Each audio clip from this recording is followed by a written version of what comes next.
My name is Harrison Blake. I am 70 years old. I spent 40 years of my life building a logistics empire from the ground up. I did not inherit a dime. I started with one used freight truck and a lot of sleepless nights. By the time I sold my company last year, I had hundreds of trucks crossing the country warehouses in 3 states and a net worth that ensured I would never have to worry about a single thing for the rest of my life. I thought my legacy was secure. I thought my family was secure. 4 years ago, I bought a magnificent $2.5 million estate in Southlake, Texas. It was a wedding gift for my son Brad and his new wife Monica. I paid entirely in cash. I did not want them starting their marriage drowning in a 30-year mortgage. I wanted them to have the perfect foundation. The only condition, the only thing I asked in return, was that when I finally retired and handed over the reins of my company, I would live in the east wing of the estate. It was a massive house. 6 bedrooms, a custom pool, sprawling gardens. I would have my own private space, my own study, my own life. I just wanted to be near my family in my twilight years. Brad and Monica hugged me, cried tears of joy, and told me they would be honored to have me. It is funny how quickly gratitude rots into entitlement when people get too comfortable. It was a quiet Tuesday afternoon. I was sitting in my study in the east wing. The room was exactly how I liked it. Dark mahogany shelves, a heavy leather chair, the quiet hum of the air conditioning, keeping the brutal Texas heat at bay.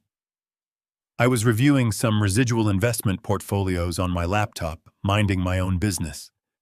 I had been living with them for about 6 months. In that time, I had tried to be invisible. I paid for my own groceries. I stayed out of their way. I let them live their extravagant lives. My phone resting on the corner of my desk buzzed. The screen lit up. It was a text message from Brad. I casually reached over expecting a question about dinner, or maybe a request for some advice on his car. I unlocked the screen. The words hit my eyes sharp and clear. "Get out, old man. Monica doesn't want you here another second. Find a way to throw him in a nursing home." I stopped breathing for exactly 1 second. The silence in my study suddenly felt incredibly heavy. I read the words again. "Get out, old man. Monica doesn't want you here another second. Find a way to throw him in a nursing home." Any normal father would have felt his heart shatter into a million pieces.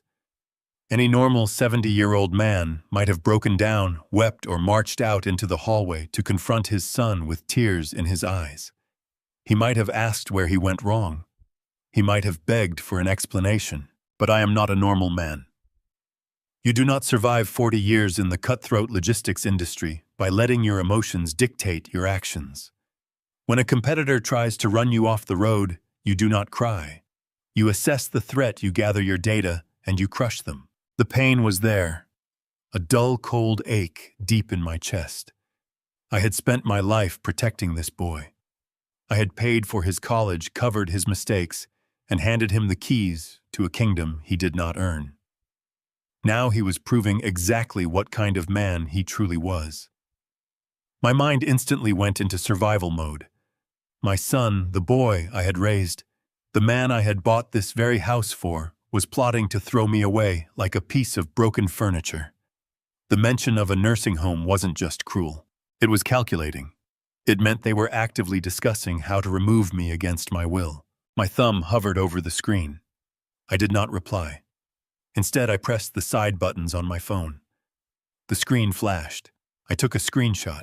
In the logistics business, documentation is everything. If it is not on paper, it did not happen. I opened my secure cloud storage app and encrypted vault where I keep my legal documents, trusts, and corporate contracts. I uploaded the screenshot directly to the vault. I watched the little progress bar fill up. Once it hit 100%, I knew the evidence was safe. 10 seconds later, the text message vanished from my screen. Brad had used the unsend feature. He had realized his catastrophic mistake. He had sent the message to the wrong person. He had meant to send it to Monica, or perhaps to one of his friends. But in his haste, his arrogance, or his sheer stupidity, he had sent it directly to the target of his venom. I sat back in my heavy leather chair and steepled my fingers. I just stared at the blank message thread. A slow, chilling smile crept across my face. He actually thought unsending the message would erase the truth. He thought a digital trick could rewind time. But the truth was already locked away in a server thousands of miles away. And more importantly, it was burned into my memory forever. I thought about the last 6 months.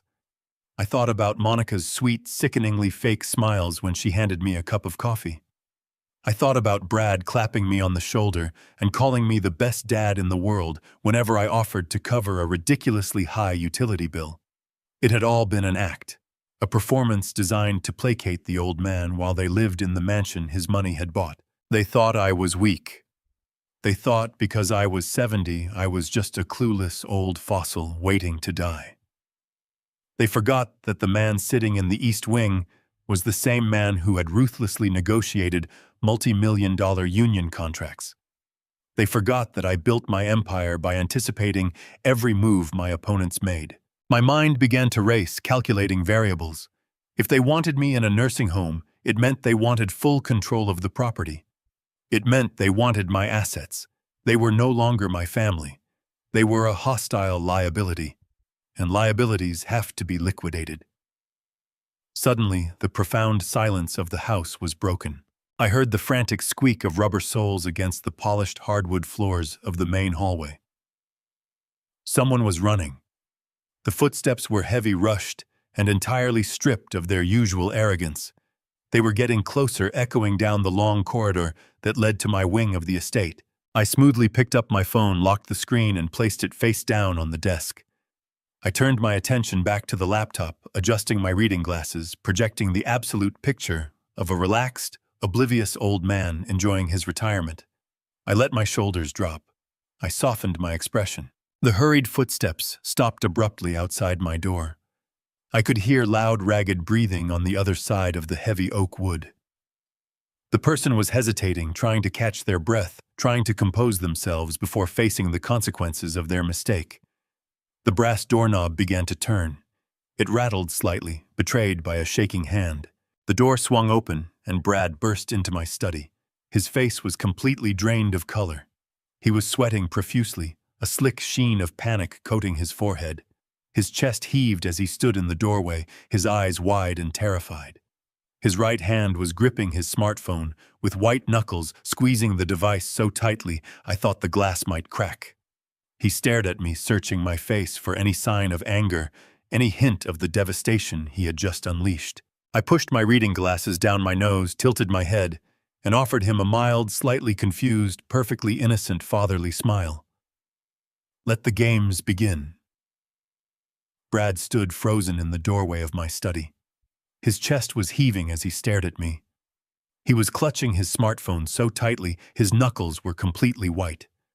I looked up from my laptop, offering him a gentle, confused smile, the very picture of an oblivious old man. I waited for him to speak. "Dad," he finally blurted out. His voice was too loud, too strained. "Did you just get a text from me? I am so sorry." It was a complete mistake. I slowly reached for my phone, pretending to check it for the first time. I tapped the screen. "Well," I said, keeping my tone light and entirely unbothered. "I did see a message pop up a minute ago. Something about an old man getting thrown out. But then it just vanished. Technology these days, right? I can never figure out how these things work." Brad let out a massive, shuddering breath. The relief washed over his face instantly. "Yes, exactly," he stammered, stepping further into the room. He wiped a bead of sweat from his forehead with the back of his hand. It was Siri. You know how voice dictation is. I was trying to text the contractor working on her boutique. You know, the guy handling the drywall. He is taking forever, charging us an arm and a leg, and he is just this stubborn old man who refuses to listen. I was venting to Monica about him. I told her I wanted to throw him off the site. Siri must have completely garbled the words and sent it to the wrong contact. "I am so sorry, Dad. I would never say something like that to you. You know that, right?" It was a pathetic, transparent lie. The contractor working on her boutique was a 30-year-old guy named Jason. I knew this because I was the one who had written the check to cover his initial deposit when her business account ran dry 2 months ago. But I did not point that out. I did not raise my voice. I did not call him a liar. Instead, I chuckled. I let out a warm, forgiving laugh and waved my hand dismissively. "Oh, Brad, do not worry about it for a second," I told him. "I know how frustrating renovations can be, and these smartphones are too smart for their own good anyway. No harm done at all." Just as the tension in his shoulders began to drop, the door swung open wider. Monica stepped into the study. My lovely daughter-in-law was 32 years old, impeccably dressed in a silk blouse and tailored trousers, looking like she had just stepped out of a luxury lifestyle magazine. In her hands, she carried a small ceramic plate holding a large slice of warm apple pie. The sweet scent of cinnamon and baked apples immediately filled the room. "Oh, Harrison," she chimed in, her voice dripping with honey. "I saw Brad rush in here, and I just had to bring you a piece of this. I just took it out of the oven, and I know it is your absolute favorite." She walked over to my desk and gently set the plate down in front of me. She leaned in, placing a soft, affectionate hand on my shoulder. Her perfume was strong, masking the stench of her deceit perfectly.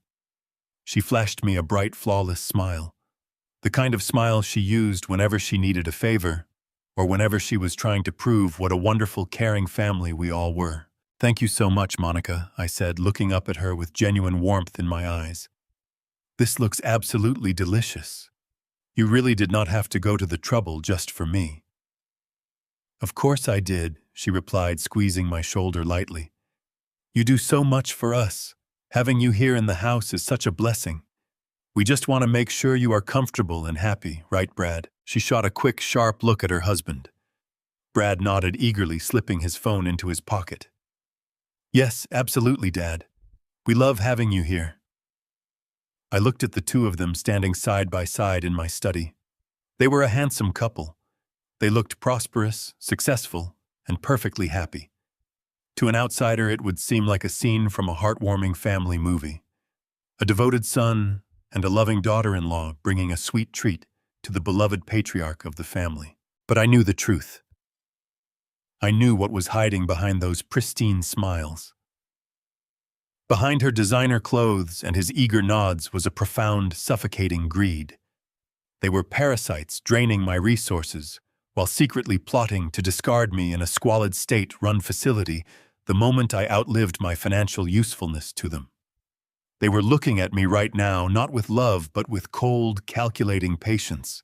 They were waiting for me to fade away so they could claim the entire estate. I picked up a silver fork and cut a piece of the warm apple pie. I took a slow bite, chewing thoughtfully. I closed my eyes and let out a hum of pure appreciation.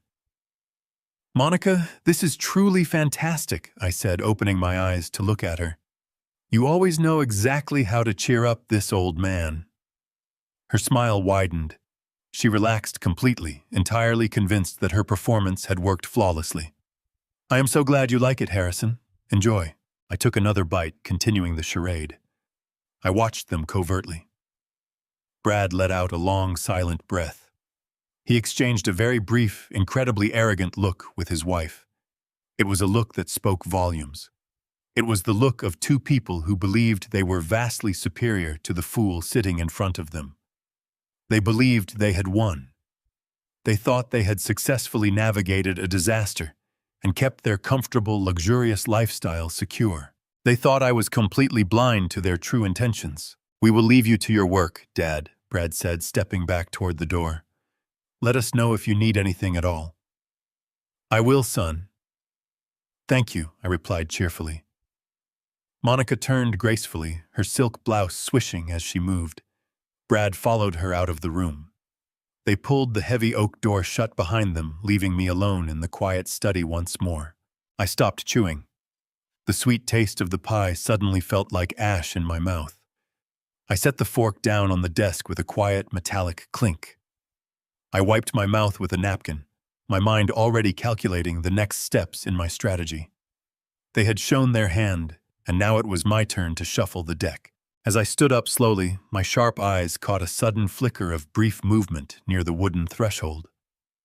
When Monica turned to finally leave, something dislodged from her designer pocket. A crumpled piece of pale paper fluttered down onto the ornate Persian rug. I walked over immediately and calmly covered it completely with my heavy brown leather slipper. I waited for the faint sound of their footsteps to completely fade down the long hallway. Only when I was absolutely certain they were gone did I move my heavy brown leather slipper. I reached down and picked up the crumpled piece of paper that had fallen from the pocket of Monica. I walked over to the heavy oak door of my study and turned the brass lock. The quiet, solid click echoed in the room, sealing me inside with whatever secret they had been careless enough to drop. I walked back to my desk and sat down in my leather chair. My hands were perfectly steady as I smoothed out the crumpled paper against the polished mahogany surface. I expected a receipt from a luxury boutique or a bill from a contractor. I did not expect what was actually printed on that glossy folded pamphlet. The bold blue letters across the top read, "Sunny Pines Memory Care and Assisted Living." I stared at the brochure. My mind, trained by decades in the logistics business to process information quickly, immediately began to analyze what I was looking at. Sunny Pines was not a luxury retirement community.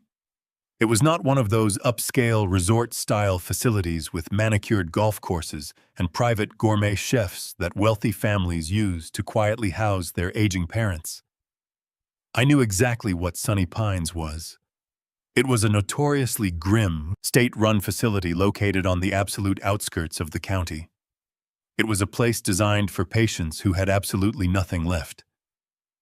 It was a facility funded entirely by Medicaid, known for severe understaffing, bleak living conditions, and patients who were essentially forgotten by the rest of the world until they took their final breath.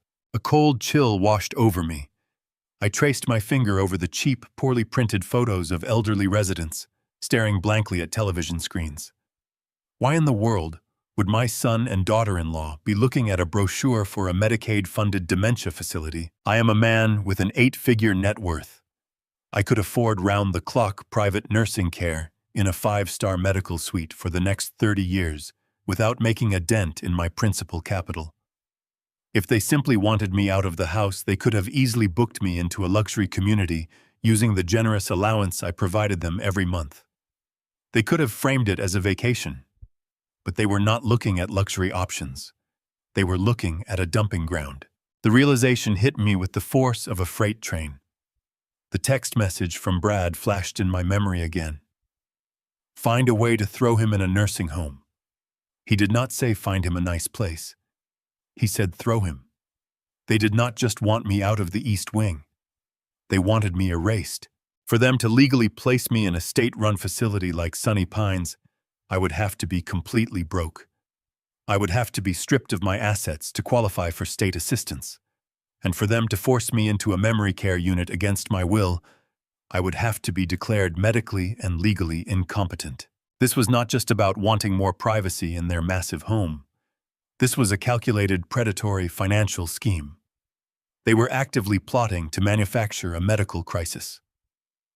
Declare me unfit to manage my own affairs, seize control of my entire estate, drain my bank accounts, and discard me in a squalid facility where I would be heavily medicated and silenced forever. I leaned back in my chair, staring blindly at the dark wood of the ceiling.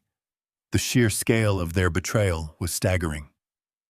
I had spent 40 years sacrificing my sleep, my health, and my peace of mind to build an empire.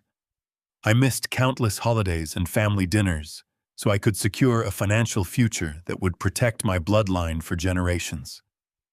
I bought this magnificent house for them so they would never know the anxiety of a heavy mortgage. I had given them absolutely everything they ever wanted without question, and their gratitude was a plot to steal the rest of my life. I thought about the apple pie Monica had just served me. I thought about the sweet, affectionate tone in her voice as she touched my shoulder. It was the touch of a predator assessing its prey. They were smiling at me while measuring me for a coffin. I did not feel sorrow. I did not feel the crushing weight of a broken heart. The grief had evaporated the moment I understood the precise mechanics of their plan. What replaced it was a profound, icy rage. It was the exact same cold, calculating energy that had allowed me to crush hostile and corporate takeovers and dismantle aggressive competitors in my prime. Brad and Monica had forgotten who paid for the roof over their heads. They had severely underestimated the old man. If they wanted a war, they were going to get a war. But I would not fight them with arguments or emotional pleas. I would fight them with absolute financial destruction. I needed to assess the immediate damage. If they were already planning my involuntary commitment, they might have already attempted to access my primary capital. I pushed the Sunny Pines brochure aside and pulled my secure laptop closer. I woke up the screen and opened my encrypted financial portal. I bypassed the standard domestic checking and savings accounts. I knew those were largely symbolic, holding only minor operational funds. Instead, I navigated directly to the most critical asset I possessed: my offshore retirement trust. This was the fortress where I kept the vast majority of my liquid wealth, completely insulated from domestic volatility and shielded from public record. It was the account that secured my absolute independence and guaranteed my power. I typed in my complex alphanumeric password and hit enter. The screen loaded for a brief second, authenticating my secure connection to the private banking server. I waited for the numbers to populate, expecting to see the comforting validation of my entire life work, securely resting where no one else could reach it. My heart hammered a slow, methodical rhythm against my ribs. I had structured this trust with the utmost care, utilizing layered security protocols and restricted access mandates that even my primary domestic wealth managers could not easily bypass without my direct verbal authorization. I assumed it was impenetrable. I assumed Brad and Monica lacked the sheer sophistication required to even locate the existence of this particular offshore entity, let alone attempt to breach its security walls. Suddenly the screen blinked. The familiar green dashboard of my massive portfolio did not appear. The numerical values of my hard-earned capital remained entirely hidden from view. Instead, a stark, bright red warning box dominated the absolute center of the display, effectively paralyzing the entire interface. The words glowed ominously against the harsh white background, confirming my suspicions about their treacherous greed. Account locked. Multiple failed login attempts detected. Please contact your trust administrator to restore access. The glowing red warning on my laptop screen burned into my vision. Account locked. They had actually tried to breach the offshore trust. I slowly closed the laptop. My breathing remained steady, but my mind operated at a calculated speed. If they were attempting to access my hidden financial reserves, they were more desperate than I assumed. Arrogance I could handle easily. Arrogance was entirely predictable. Desperation makes people reckless, and reckless people always leave a trail of careless mistakes. I needed to know exactly how deep their financial desperation truly ran. I stood up, leaving the memory care brochure on the desk as a testament to their treachery. I slipped my phone into my pocket and moved silently toward the heavy oak door. I turned the brass lock with a deliberate slowness to ensure it did not make a single sound. I opened the door and stepped out into the corridor of the east wing. The house was completely silent. It was that insulated kind of silence that only exists in multi-million-dollar estates. I had paid for that exact silence. I had paid for every square inch of this property with 40 years of my life. I walked down the hallway, my footsteps muffled by the thick carpet runners. I moved through the shadows of my home like a ghost. I passed the grand foyer where moonlight spilled through the arched windows, casting long shapes across the marble floor. I moved directly toward the service hallway, the corridor that led to the expansive garage. I knew I would find my answers in the shadows, far away from the curated spaces of the living areas. As I neared the heavy fireproof door that separated the main house from the garage, I heard it. A voice. It was faint, slightly muffled by the solid door, but it was unmistakable. It was Monica. She was not using the sweet, melodic tone she had just weaponized against me minutes ago. Her voice was sharp, frantic, and laced with toxic anxiety. I pressed my back against the cool plaster of the hallway wall, stepping entirely out of the light. I crept closer to the door, leaning my head forward, until my right ear is just an inch from the wood. The acoustics of the concrete garage amplified her words perfectly, pushing them through the small gap beneath the doorframe. She was pacing rapidly. I could hear the click of her designer heels striking the concrete floor in an agitated rhythm. She was on her cell phone, speaking to someone in hushed, urgent tones. I held my breath, focusing completely on the exact cadence of her words. Every syllable she uttered was a vital piece of the puzzle I needed to permanently dismantle their operation. I carefully reached into my pocket and retrieved my smartphone. I silently swiped the screen, opening the voice memo application. I pressed the red circular button to begin recording immediately. The digital timer on the screen began to count upward, capturing every shred of her frantic confession. "I do not care what the underwriting department said," Monica hissed venomously into the phone. Her voice echoed sharply off the high ceilings of the spacious garage. "You explicitly told me this loan was a sure thing. We cannot wait another 3 weeks for the funds to clear the bank. The boutique is bleeding cash every day. If my suppliers do not get paid by Friday afternoon, they are going to file a massive lien against the business. I need that money liquid immediately." A brief pause followed as the person on the other end spoke. Monica let out a sharp, frustrated sigh. "Look, just push the paperwork through on your end today. The figure is exactly $1.2 million. That is the minimum amount we need to consolidate the boutique debt and clear the balances on our credit cards." Another tense pause followed. Monica began to pace faster, the clicking of her heels echoing against the walls. "We'll figure it out immediately," she snapped. "We have the required collateral. The house appraises for over $2.5 million. The equity is sitting right there. Yes, I know he is listed on the paperwork. I know it requires his authorization. Just forge the signature. It is not that complicated. Nobody is going to scrutinize the ink that closely. His lawyer Thorne is completely out of town anyway. He is on a fishing trip in Alaska until Tuesday. There is zero chance Thorne will be checking property records or running title searches this week. Just copy the signature from the original tax documents we submitted last year and stamp the final approval. We are entirely out of time." I stood frozen in the dark hallway, the digital timer on my recording app ticking forward. The pieces of their criminal scheme slammed into place with absolute clarity. The failed login attempts on my offshore trust were merely a backup. Their primary target was the immense equity locked in this estate. Monica had driven her luxury boutique into catastrophic debt, funding a lavish lifestyle she could never afford.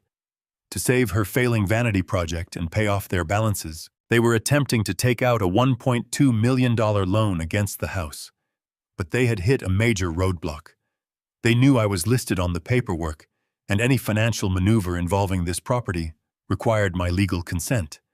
Instead of coming to me, instead of asking for my help, they had actively chosen to commit a very serious federal wire fraud. They were planning to forge my signature on the loan documents, heavily banking on the fact that my aggressive, detail-oriented attorney Victor Thorne was completely unreachable for the entire week. They genuinely thought they had found a perfect window to execute a massive financial crime right under my nose. A cold, deeply satisfying darkness settled profoundly into my bones. They had just willingly handed me the exact weapon I truly needed to destroy them permanently. I had the clear motive, I had the method, and right now I had the audio recording to definitively prove their malicious intent. I prepared to stop the recording and slip quietly back into the shadows of the house. I needed to call Victor Thorne immediately. I shifted my weight slightly, stepping backward to begin my silent retreat down the dark corridor. My leather heel pressed down firmly onto the polished hardwood floor. I had unfortunately miscalculated my physical position by a single inch. My foot landed squarely on the edge of an old settling floorboard right next to the wall. The distressed wood let out a sharp, agonizingly loud groan that echoed down the quiet service hallway exactly like a gunshot. The sudden sound was entirely deafening in the profound silence of the massive house. Inside the garage, the agitated clicking of heels stopped instantly. The frantic pacing ceased completely. Her voice cut off mid-sentence, leaving a heavy, suffocating silence in its wake. My heart slammed violently against my ribs. I stared intensely at the heavy fireproof door. Slowly, deliberately, the brass doorknob began to turn. The heavy oak door swung open wide enough for Monica to step inside. She stopped abruptly, her hand still clutching the brass handle, her eyes scanning the dim corners of my study with a predator's precision. She looked unsettled, her lips pressed into a thin, tight line. I remained standing exactly where I was, my hand hovering near the vintage golf bag that sat in the corner of the room. I had already turned my body toward her, a look of mild, befuddled confusion painted across my face. I needed to appear as though I had been rummaging through my equipment for several minutes. "What are you doing in here, Harrison?" she asked. Her voice was sharp, a distinct departure from the sugary sweetness she had displayed earlier in the day. She looked from me to the desk, her gaze lingering on the area where I had been standing just seconds before. I let out a soft, wheezing chuckle, the kind of sound that made people believe I was physically fragile. "Just looking for my pitching wedge," I said, reaching into the bag and pulling out a club, testing its weight with a stiff, arthritic motion. "I thought I might go down to the club tomorrow morning, get some fresh air. It has been a long time since I felt loose enough to hit a few buckets. But I could not find the damn thing. Old age is a thief, Monica.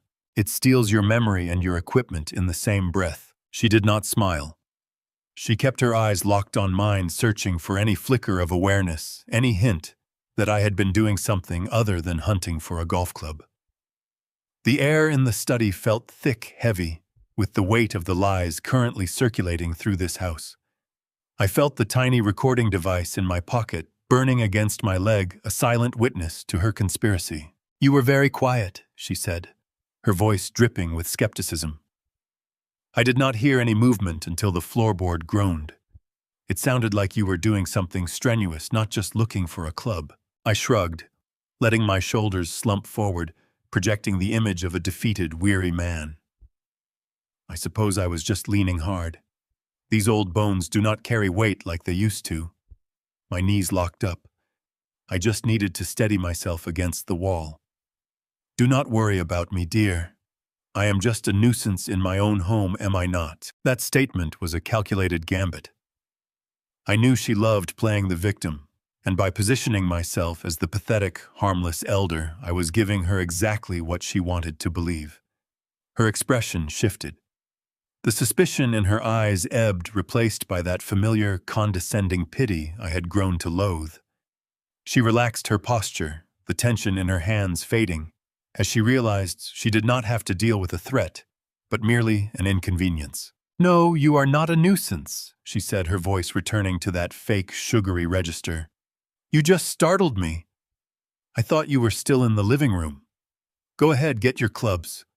I was just checking to make sure everything was locked up for the night." I nodded, moving past her with a slow, deliberate shuffle. I did not rush. I kept my breathing measured and calm, even as every fiber of my being screamed at me to get out of her sight. I walked out of the study and down the hallway, leaving her standing there in the middle of my sanctuary. I did not head for the garage immediately. I went straight to my bedroom and grabbed my jacket. I needed to leave the estate, and I needed to do it in a way that raised zero suspicion. I walked out to my car and started the engine. I was grateful for the modern convenience of the garage door opener, which allowed me to depart without making a scene. As I pulled out onto the long, winding drive that led away from the estate, I felt the adrenaline beginning to dissipate, replaced by a cold, sharp resolve. I drove toward the center of town. I knew a high-end electronics supplier, a place where people bought professional-grade surveillance equipment for businesses. I walked into the store, keeping my head down, my hat pulled low. The clerk was a young man, barely into his 20s, who did not seem to care about anything other than closing his register for the evening. "I need a camera system," I told him, keeping my voice gruff. "Small, discreet, high definition. And I need to be able to access the feed from my cell phone anywhere in the country. I want something professional, not some cheap toy that cuts out every time the connection flickers." He nodded, already pulling a catalog from under the counter. He took me seriously, perhaps because of the expensive watch on my wrist, or the way I held myself. I bought the best system they had.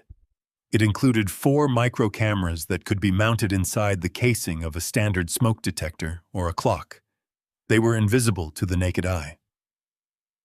I also bought a small portable router to ensure that even if they messed with the house internet, I would maintain a connection. I spent nearly $3,000 in cash. I did not care about the cost. It was a small price to pay to expose the people who had spent 3 years treating me like a disposable commodity. When I returned to the house, the sun had fully set. The estate was wrapped in a blanket of artificial light. I waited until I knew Brad and Monica were occupied in the home theater, engrossed in some mindless movie. I slipped back into the house, my pockets heavy with the new equipment. I worked with the precision of a surgeon. I started in the living room, replacing the battery of a smoke detector with a unit containing the camera. It took less than a minute. Then I moved to the kitchen, and finally my own study. I was paranoid about getting caught, but that paranoia was my greatest asset. It made me careful, observant, and impossible to overlook. Every movement I made was planned, every angle considered. I had to ensure that if they did find one, they would not be looking for the others. By the time I finished, it was past midnight. My back was aching, and my fingers were stiff from the small, intricate work of tightening the tiny screws. But I felt a sense of progress I had not known since the day of Lena's funeral. I finally had a way to see everything they did, to hear every lie they told, and to document every move they made. I retreated to my study, planning to check the final installation in my desk area. I wanted one last angle on my primary workspace. I knelt on the floor, sliding under the heavy mahogany desk I had purchased 30 years ago, long before I ever dreamed I would need to hide a camera under it. The space was dark and smelled of old paper and dust. I positioned the camera, securing it behind a wooden crossbeam, where it would have a perfect view of anyone sitting in my chair. I was reaching to pull back my hand, making sure the wire was tucked neatly into a groove, when my fingertips grazed something that did not belong there. It was smooth but uneven, like the edge of a plastic bag. I frowned, reaching out to pull at it. It was thick, heavy, and taped firmly to the underside of the desk. My heart began to hammer against my ribs. I pulled harder, the sound of tearing duct tape echoing in the confined, cramped space. It was a manila folder heavy with weight taped in the exact center of the desk's underside. I stared at it for a moment, my breath catching in my throat. I realized then that this was not something Brad or Monica had put there. I had built this desk myself, and I knew every inch of it. I had never put a folder under here. I grabbed the edge of the folder and yanked it free, the tape giving way with a sharp, ragged rip. I scrambled backward, pulling the folder into the sliver of light coming from the lamp on the desk above. I opened the clasp with shaking fingers. My eyes widened as I saw what was inside. It was not a document, but a collection of Polaroid photographs, layered and overlapping, showing me at various times over the last year. There were photos of me at the bank, photos of me at the grocery store, and even photos of me talking to my attorney, Victor Thorne. I felt the blood drain from my face. This was not the work of my son or his wife. This was a surveillance log of my own life, documenting every move I had made for the last 12 months. I reached the bottom of the folder and found a note typed on plain white paper. It did not have a signature. It only had a single terrifying line of text. "We know exactly what you are planning, Harrison. Stop now, or your legacy will become your grave." I pushed that single terrifying note aside, my pulse hammering against my ribs, and focused on the rest of the contents hidden within the heavy manila folder. The threat was meant to paralyze me, to force me into terrified submission, but it only sharpened my focus. If they knew I was investigating them, they would accelerate their timeline. I needed to see exactly what kind of ammunition they had gathered against me. Beneath the Polaroids and the typed warning lay a thick stack of official-looking documents, held together by a heavy binder clip. I carefully unfastened the clip, my eyes scanning the letterhead on the very first page. It was from a private psychiatric clinic located in downtown Dallas, a facility I had never visited in my entire life. The name at the top of the evaluation was Dr. Arthur Sterling, a licensed neurologist and geriatric psychiatrist. I read through the first paragraph, and a cold, sickening dread settled deeply into my stomach. The document was a comprehensive medical evaluation, completely fabricated from start to finish. It detailed a series of non-existent appointments, claiming that I had been brought in by my deeply concerned son and daughter-in-law for severe memory lapses, unpredictable aggressive outbursts, and worsening paranoia. According to Dr. Sterling, I was suffering from rapidly advancing Alzheimer's disease. The clinical notes were incredibly detailed, citing specific instances of erratic behavior that had absolutely never occurred. It claimed I had repeatedly forgotten my own address, that I had accused my loving family members of stealing from me without any rational basis, and that I was completely incapable of managing my own daily hygiene or financial affairs. I flipped to the next page. It was a formal recommendation for immediate medical intervention and supervised care. The doctor had explicitly written that for my own safety and the safety of the public, I needed to be placed in a secure full-time memory care facility. Sunny Pines. The brochure I had found in the trash suddenly made perfect, terrifying sense. They were not just hoping I would eventually need care. They were actively constructing a flawless, legally binding paper trail to force me into an institution against my absolutely clear will. My hands shook not from fear, but from the sheer, unadulterated evil of their plan. Brad, the boy I had carried on my shoulders, the son I had given every possible advantage, was coordinating with a corrupt, unethical doctor to medically erase my existence. This was the foundational groundwork for a conservatorship. With these documents, Brad could easily go before a judge and petition for total legal control over my person and my estate. He would be appointed my legal guardian. He would have the ultimate authority to sign away my assets, liquidate my investment portfolios, and lock me away in a bleak, heavily medicated room where no one would ever listen to my protests. Because who believes the frantic claims of a diagnosed paranoid dementia patient? They had weaponized my age against me. They knew that courts often side with concerned family members when an elderly parent is presented as a danger to themselves. It was a masterclass in elder abuse, wrapped neatly in a veneer of tragic familial concern. I took a slow, deep breath, forcing the violent surge of anger back down into the dark, quiet corners of my mind. Anger would not save me. Cold, methodical execution was my only way out of this trap. I pulled my smartphone from my pocket and opened the high-resolution camera application. I needed to secure this evidence before they realized I had found their hiding spot. I flattened the first page of the fraudulent medical evaluation sung against the carpet, making sure the lighting from my desk lamp illuminated every single word clearly. I snapped the picture. I turned the page and snapped another. I meticulously photographed the entire file, capturing the doctor's signature, the fake dates, the clinic address, and the terrifying diagnosis. I even took high-quality pictures of the Polaroids and the threatening note they had left on top. Every single piece of paper was digitized, encrypted, and uploaded instantly to my secure cloud server. I created a dedicated folder labeled Conservatorship Fraud Evidence and locked it behind a secure wall. Once I had captured everything, I carefully restacked the documents in their exact original order. I placed the threatening note right back on top, ensuring the edges aligned perfectly, just as I had found them. I slipped the thick stack back into the manila envelope and fastened the brass clasp. I crawled back under the heavy mahogany desk, grabbing the torn piece of heavy-duty duct tape. I pressed the folder firmly against the underside of the wood, smoothing the tape over the edges until it held tight. To the untrained eye, it looked completely undisturbed. I pulled myself out from under the desk and brushed the dust from my trousers. I stood in the middle of my dimly lit study. A dark, dangerous smile slowly spread across my face. They thought they had outsmarted the old man. They thought they held all the cards. But by leaving this folder here, they had foolishly handed me the entire playbook for their dirty game. I knew exactly who their corrupt doctor was. I knew exactly what narrative they were going to present to the judge. I knew their timeline was accelerating. And most importantly, I knew that they were completely unaware of the trap I was currently building around them.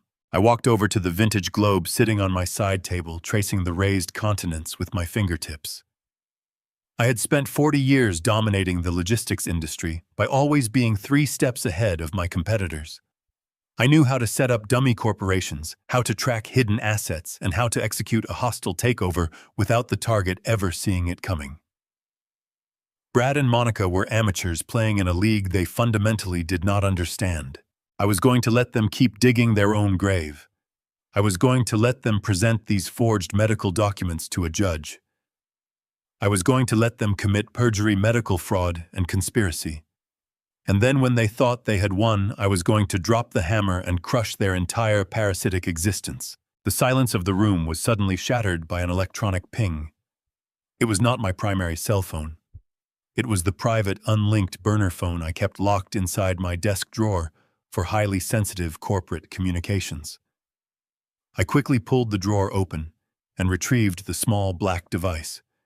The screen was illuminated with an urgent push notification.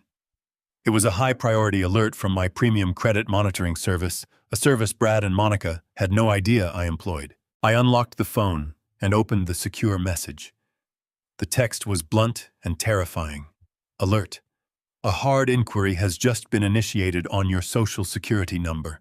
TransUnion reports a new credit application submitted by Midwest Regional Bank. The application is for a residential home equity line of credit of $1.2 million. The glowing screen of my burner phone illuminated the dark study. A residential home equity line of credit for $1.2 million. My own son was attempting to leverage my Social Security number and property to salvage a failing vanity project. Monica had not been bluffing in the garage. They were executing their desperate financial maneuver, banking on the assumption that my legal counsel was unreachable in the Alaskan wilderness. What they failed to understand was that Victor Thorne never took vacations. The Alaskan fishing trip was a meticulously crafted decoy established years ago to filter out nuisance calls. Victor was currently sitting in a private suite in downtown Chicago. I picked up the secure burner phone and dialed his direct encrypted number. He answered on the second ring, his voice crisp and entirely awake despite the late hour. "Victor," I said, keeping my tone perfectly measured. "We have a domestic breach. My son is attempting a 7-figure unauthorized collateralization. I need a face-to-face meeting tomorrow night. Usual place, usual table. Bring the absolute property files and intercept whatever paperwork Midwest Regional Bank is currently processing." "Understood, Harrison," Victor replied. His voice held no surprise, only the sharp, predatory anticipation of a lawyer who thrived on total financial warfare. "I will have the entire paper trail assembled by tomorrow evening." 24 hours later, I walked into the Oak Room. It was an old-school, dimly lit steakhouse tucked away in the basement of a historic financial building. It was the kind of establishment that did not advertise, where deals worth hundreds of millions of dollars were quietly negotiated over heavily poured scotch and rare cuts of beef. The air smelled of aged leather, expensive cigars, and roasted garlic. The ambient noise was a low, steady murmur of power and privilege. I navigated through the labyrinth of high-backed mahogany booths until I reached our designated spot in the far back corner, completely shielded from the main dining floor. Victor Thorne was already waiting for me. At 60 years old, Victor was a man carved from absolute legal ruthlessness. He wore a perfectly tailored charcoal pinstripe suit, his silver hair combed back with meticulous precision. His eyes, cold and assessing, locked onto mine as I slid into the booth across from him. He did not offer a warm greeting or a sympathetic smile. Victor dealt in facts, leverage, and absolute destruction. That was exactly why I paid his exorbitant retainer. "Right on time," Harrison, Victor said, his voice a low, gravelly baritone. He reached into his leather briefcase and pulled out a thick stack of manila folders, dropping them onto the polished wooden table with a heavy, satisfying thud. "I intercepted the bank documents exactly as you requested. Your son and daughter-in-law have been incredibly busy over the last 48 hours. A waiter appeared, silently dropping off 2 glasses of sparkling water and immediately retreating. I ignored the water and focused entirely on the folders. Tell me the exact scope of their delusion, I instructed, leaning forward and resting my forearms on the table. Victor opened the top folder and slid a series of highlighted public records across the dark wood. He tapped the primary document with his expensive fountain pen. They genuinely believe they hold the controlling equity in the estate. Monica has been operating under the assumption that the property transfer we executed 3 years ago gave them absolute ownership. They think they are the primary title holders. I let out a soft, humorless chuckle then. And the reality is exactly what we engineered when you bought the house, Victor replied, a razor-sharp smile playing at the corners of his mouth. You never transferred the actual deed to them. They are merely listed as secondary occupants for specific municipal tax benefits, which allowed them to claim residency without triggering a massive gift tax liability. The physical property, the land, the structure, and all associated equity is fully owned by the Harrison Global Blind Trust. You are the sole executor. They do not own a single brick of that house. They are essentially highly privileged tenants living in your rental property. I stared at the paperwork, absorbing the sheer magnitude of their stupidity. They had built their entire arrogant, luxurious identity on a foundation of profound legal ignorance. They had strutted around the estate, treating me like an unwanted guest in a home they did not even legally possess. But that is not the most interesting part of this situation. Victor continued, his tone dropping an octave as he slid a second, much thicker document across the table. This is the application they submitted to Midwest Regional Bank for the $1.2 million home equity line of credit. Monica needs this capital to stop her boutique suppliers from forcing her into involuntary bankruptcy by Friday. Because they believe they own the house, they tried to leverage the equity.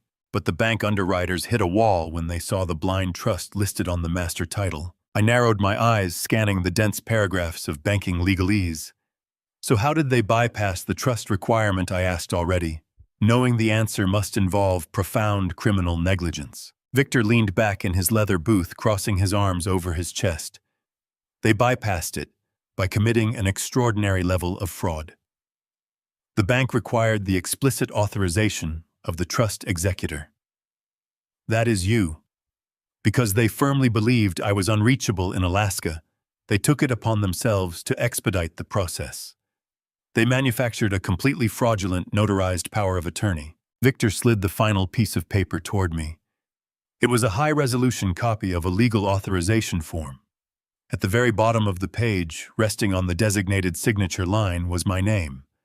It was a flawless, masterful forgery copied directly from my previous tax filings.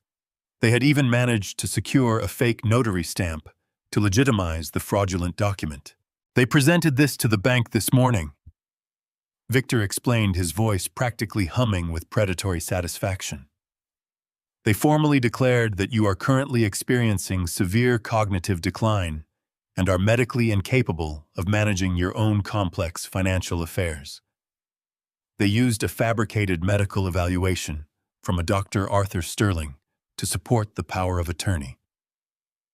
Based on this forged documentation, they are attempting to legally bind your trust to a massive commercial debt to save Monica's failing retail business. I stared at my forged signature.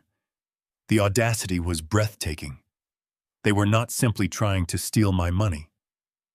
They were actively utilizing the federal banking system to execute their theft, leaving a highly documented, undeniable trail of criminal conspiracy. They were arrogant enough to believe they could manipulate multi-million-dollar financial institutions with the same ease they used to manipulate their social circles. Victor watched me closely, his sharp eyes evaluating my absolute silence. He reached forward and tapped the forged document one last time. Midwest Regional Bank is currently holding the funds in escrow. Because I flagged the account internally, the loan has not officially posted yet. The transfer is sitting in a holding pattern. I can call the bank president right now, invalidate this forged power of attorney, and block the entire transaction. We can shut down the loan application immediately and protect your trust without breaking a sweat. It takes one phone call, Harrison. Do you want me to block the loan right now? I looked away from the forged signature and met Victor's gaze.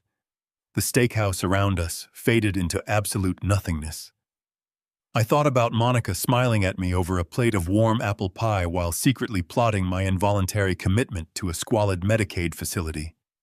I thought about Brad calling me a clueless old man who needed to be discarded so he could inherit my empire without earning a single dime of it. I thought about the sheer disrespect they had shown me in the house I had built with my own hands and my own blood. My eyes went completely cold. The anger inside me solidified into something far more dangerous than rage. It was absolute, unyielding retribution. "No," I said softly, my voice perfectly steady in the dim light of the restaurant. "Do not block a single thing. Release the internal hold. Let the bank process the application entirely. Let them sign the final closing documents, and let them initiate the wire transfer across state lines. Let them commit federal wire fraud first, Victor." Victor stared at me across the dimly lit table, a slow, appreciative smile spreading across his sharp features. He understood exactly what I was building. By allowing the bank to process the forged power of attorney and initiate the transfer, we were moving this from a simple family dispute into the realm of a severe federal felony. Victor leaned forward, his voice a low, gravelly whisper over the ambient noise of the bustling steakhouse. "If we stop them right now, Harrison, the most they face is a minor slap on the wrist for an attempted fraudulent filing. They could easily claim it was a foolish misunderstanding, a desperate mistake, or even try to violently blame a rogue notary public. But if we wait patiently, the entire legal landscape changes. The very moment Midwest Regional Bank actually approves that loan and wires $1.2 million across state lines directly into Monica's commercial boutique account, the trap securely snaps shut. It immediately becomes federal wire fraud, bank fraud, and aggravated identity theft. The FBI gets heavily involved. The mandatory minimum sentencing guidelines are entirely unforgiving and absolute." I nodded slowly, memorizing the rigid legal mechanics. We let them dig the hole as deep as humanly possible. We let them experience the fleeting, intoxicating high of a false victory. When the stolen funds hit her business account, she will immediately start paying off her desperate commercial suppliers. She will quickly disperse the stolen capital, making it completely impossible to quietly reverse the fraudulent transaction. "Exactly," Victor agreed, pulling a fresh yellow legal pad from his dark briefcase. "I will monitor the escrow account hourly from my secure terminal. The exact moment the wire clears, I will draft the immediate injunctions, freeze their personal accounts, and contact my highest liaisons at the federal prosecutor's office. But Harrison, you must fully understand the severe risk you are taking. You are going to be living in the exact same house with two dangerous people who actively believe they have secured the absolute legal right to strip your autonomy and lock you away forever. You have to maintain absolute flawless composure. If you accidentally show your hand too early, they might completely panic and attempt to flee the jurisdiction." "They will not panic," I assured him, signaling the waiter for the final check. "Because I am going to gracefully give them the exact tragic performance they are desperately expecting. I am going to be the pathetic, rapidly declining old fool they have falsely documented in their forged medical files." I left the quiet steakhouse and drove back to the sprawling suburban estate, the cool night air rushing against my windshield. I mentally prepared myself for the final grueling act of this theatrical production. The intense rage that had initially threatened to completely consume me was now perfectly harnessed, a cold, highly focused engine driving my every calculated move. I pulled my luxury sedan into the vast, brightly lit garage, parking smoothly in my designated bay. When I walked through the heavy fireproof door and finally entered the main house, I instantly adjusted my physical posture. I allowed my broad shoulders to slump heavily. I shortened my usual confident stride, adopting the hesitant, unsteady shuffle of a man rapidly losing his physical confidence. I walked slowly toward the grand living room, where the massive flat-screen television cast a flickering blue light across the plush designer furniture. Brad and Monica were sitting close together on the expensive leather sofa, speaking in hushed, incredibly excited tones. Their heads snapped sharply toward me as I slowly entered the room. The sudden heavy silence was thick with intense guilty anticipation. "Hello, Dad," Brad said, his voice entirely too loud, completely overcompensating for the sudden, unexpected interruption. "We did not even hear you pull in. Were you out driving late?" I blinked slowly several times, looking around the large room as if I were slightly disoriented by the bright flashing light of the television screen. I rubbed my forehead with a genuinely trembling hand. "Just went for a quiet drive," I murmured, forcing my voice to sound raspy and incredibly thin. "I went down to the corner pharmacy to pick up a prescription, but when I finally got there, I realized I had completely left my wallet sitting on my bedroom dresser. I just sat alone in the dark parking lot for 20 minutes, trying desperately to remember what I was even supposed to be picking up. My memory is just slipping away like water through a sieve these dark days." Monica exchanged a rapid, intensely victorious glance with her husband. The absolute, unvarnished relief shining in her eyes was truly sickening to witness. She quickly stood up and walked gracefully over to me, placing a gentle, highly condescending hand on my arm. "Oh, poor Harrison, that is so incredibly frustrating," she crooned, her soft tone dripping with sickeningly fake sympathy. "You really should not be driving all alone at night if you are feeling so deeply confused. It is very dangerous. You just need to rest. Let me gently help you back to your room." I leaned into her gentle touch, slightly playing the fragile, broken victim to absolute, flawless perfection. "Yes, you are probably right, Monica. I am just so terribly tired lately. My mind feels so incredibly cloudy." Brad stood up quickly, puffing out his chest with unearned, arrogant authority. "Do not worry about a single thing, Dad. We have absolutely everything under control here. You just focus entirely on resting. We are going to take excellent care of you." I offered them both a weak, seemingly grateful smile and allowed Monica to guide me slowly down the long hallway toward the isolated East Wing. Every single step was a masterclass in silent deception. I went directly into my bedroom, firmly closed the heavy wooden door, and immediately dropped the fragile, pathetic facade. I stood perfectly straight in the total darkness, my sharp mind racing with the precise, complex details of Victor's legal strategy. I checked my hidden microcameras on my secure burner phone. The live feeds were crystal clear. I watched Brad pull Monica into a tight, spinning embrace in the center of the living room, their faces glowing with the sheer, intoxicating excitement of their impending wealth. They celebrated their brilliant, flawless crime, completely unaware of the absolute crushing devastation rapidly heading their way. For the next 3 long days, I maintained the grueling, pathetic performance. I intentionally misplaced my expensive reading glasses. I asked Brad the exact same mundane question about the front landscaping 3 separate times in one single afternoon. I deliberately left a pot of water boiling fiercely on the stove until Monica rushed in to quickly turn it off, sighing loudly and dramatically about my incredibly dangerous incompetence. With every carefully manufactured mistake, their false confidence swelled into towering, blind arrogance.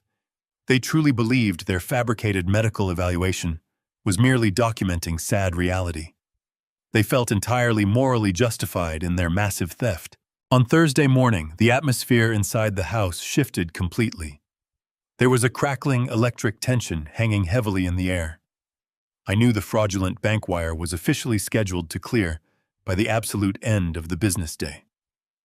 Monica was pacing rapidly around the massive kitchen island, frantically refreshing the banking application on her phone every 30 seconds. I shuffled slowly into the bright kitchen, wearing a thick, heavy wool cardigan, despite the incredibly warm morning sun streaming brightly through the massive floor-to-ceiling windows. I moved unsteadily toward the sleek coffee maker, my hands shaking deliberately and violently as I reached for a heavy ceramic mug. Brad walked briskly into the kitchen, carrying a sleek black leather portfolio. He looked incredibly sharp, dressed in a perfectly tailored dark suit, practically buzzing with intense nervous energy. He watched me fumble helplessly with the glass coffee pot for a long moment before stepping forward smoothly. "Here, Dad, let me get that for you," he said smoothly, taking the heavy mug from my trembling hands and pouring the steaming dark roast. He handed the warm mug gently back to me with a highly reassuring plastic smile. "Thank you, son," I whispered softly, taking a slow, shaky sip. Brad leaned casually against the cold marble counter, smoothly unzipping his black leather portfolio. "Hey, while I have you right here, there is a tiny annoying administrative issue we quickly need to clear up." He carefully pulled out a small, neat stack of thick papers with official-looking municipal seals printed at the top. "It is just some routine city tax papers regarding the outer property boundaries. The county tax assessor desperately needs your updated, official signature to quickly process a minor zoning variance. It will really help lower our massive property taxes for the upcoming year." He slid the thick stack of legal documents smoothly across the cold marble island, clicking a heavy silver pen and placing it right next to my warm coffee mug. The documents were folded strategically and tightly, completely obscuring the primary legal text and exposing absolutely nothing but the final blank signature line. I stared at the stark black ink of the designated signature block. Brad had clearly spent a considerable amount of time meticulously folding and stapling the thick packet to ensure the primary text was completely hidden from my view. The single exposed paragraph at the very bottom contained generic administrative language about acknowledging the receipt of municipal records. It was a remarkably clumsy attempt at misdirection. Any competent attorney would have spotted the discrepancy instantly, but Brad was banking on my supposed cognitive decline. He believed I was too exhausted and too eager to please to challenge his blatant manipulation. I reached out with a trembling hand, allowing my fingers to hover uncertainly over the heavy silver pen. I looked up at my son, projecting an image of weary, befuddled trust. Brad maintained his flawless, reassuring smile, his eyes fixed intently on the blank white paper. He was practically salivating. He was so close to securing his stolen fortune that he could probably taste it. His tailored suit jacket shifted slightly as he leaned forward, silently urging me to hurry and finalize his magnificent crime. He did not care about the years I had sacrificed to build the wealth he was attempting to steal. He only cared about saving Monica from her impending financial ruin. I picked up the pen. The cool metal felt grounding against my palm. I lowered the nib to the crisp paper, pausing for a fraction of a second to steady my breathing. For over 30 years, my attorney Victor Thorne and I had utilized a highly specific, legally documented protocol for situations precisely like this.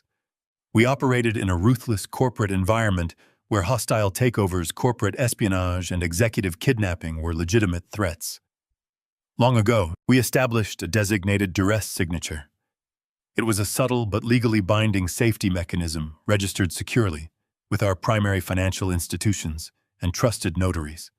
My standard legally recognizable signature was Harrison Theodore Sterling, featuring a highly distinct sweeping loop on the capital T and a sharp, aggressive angle on the final G.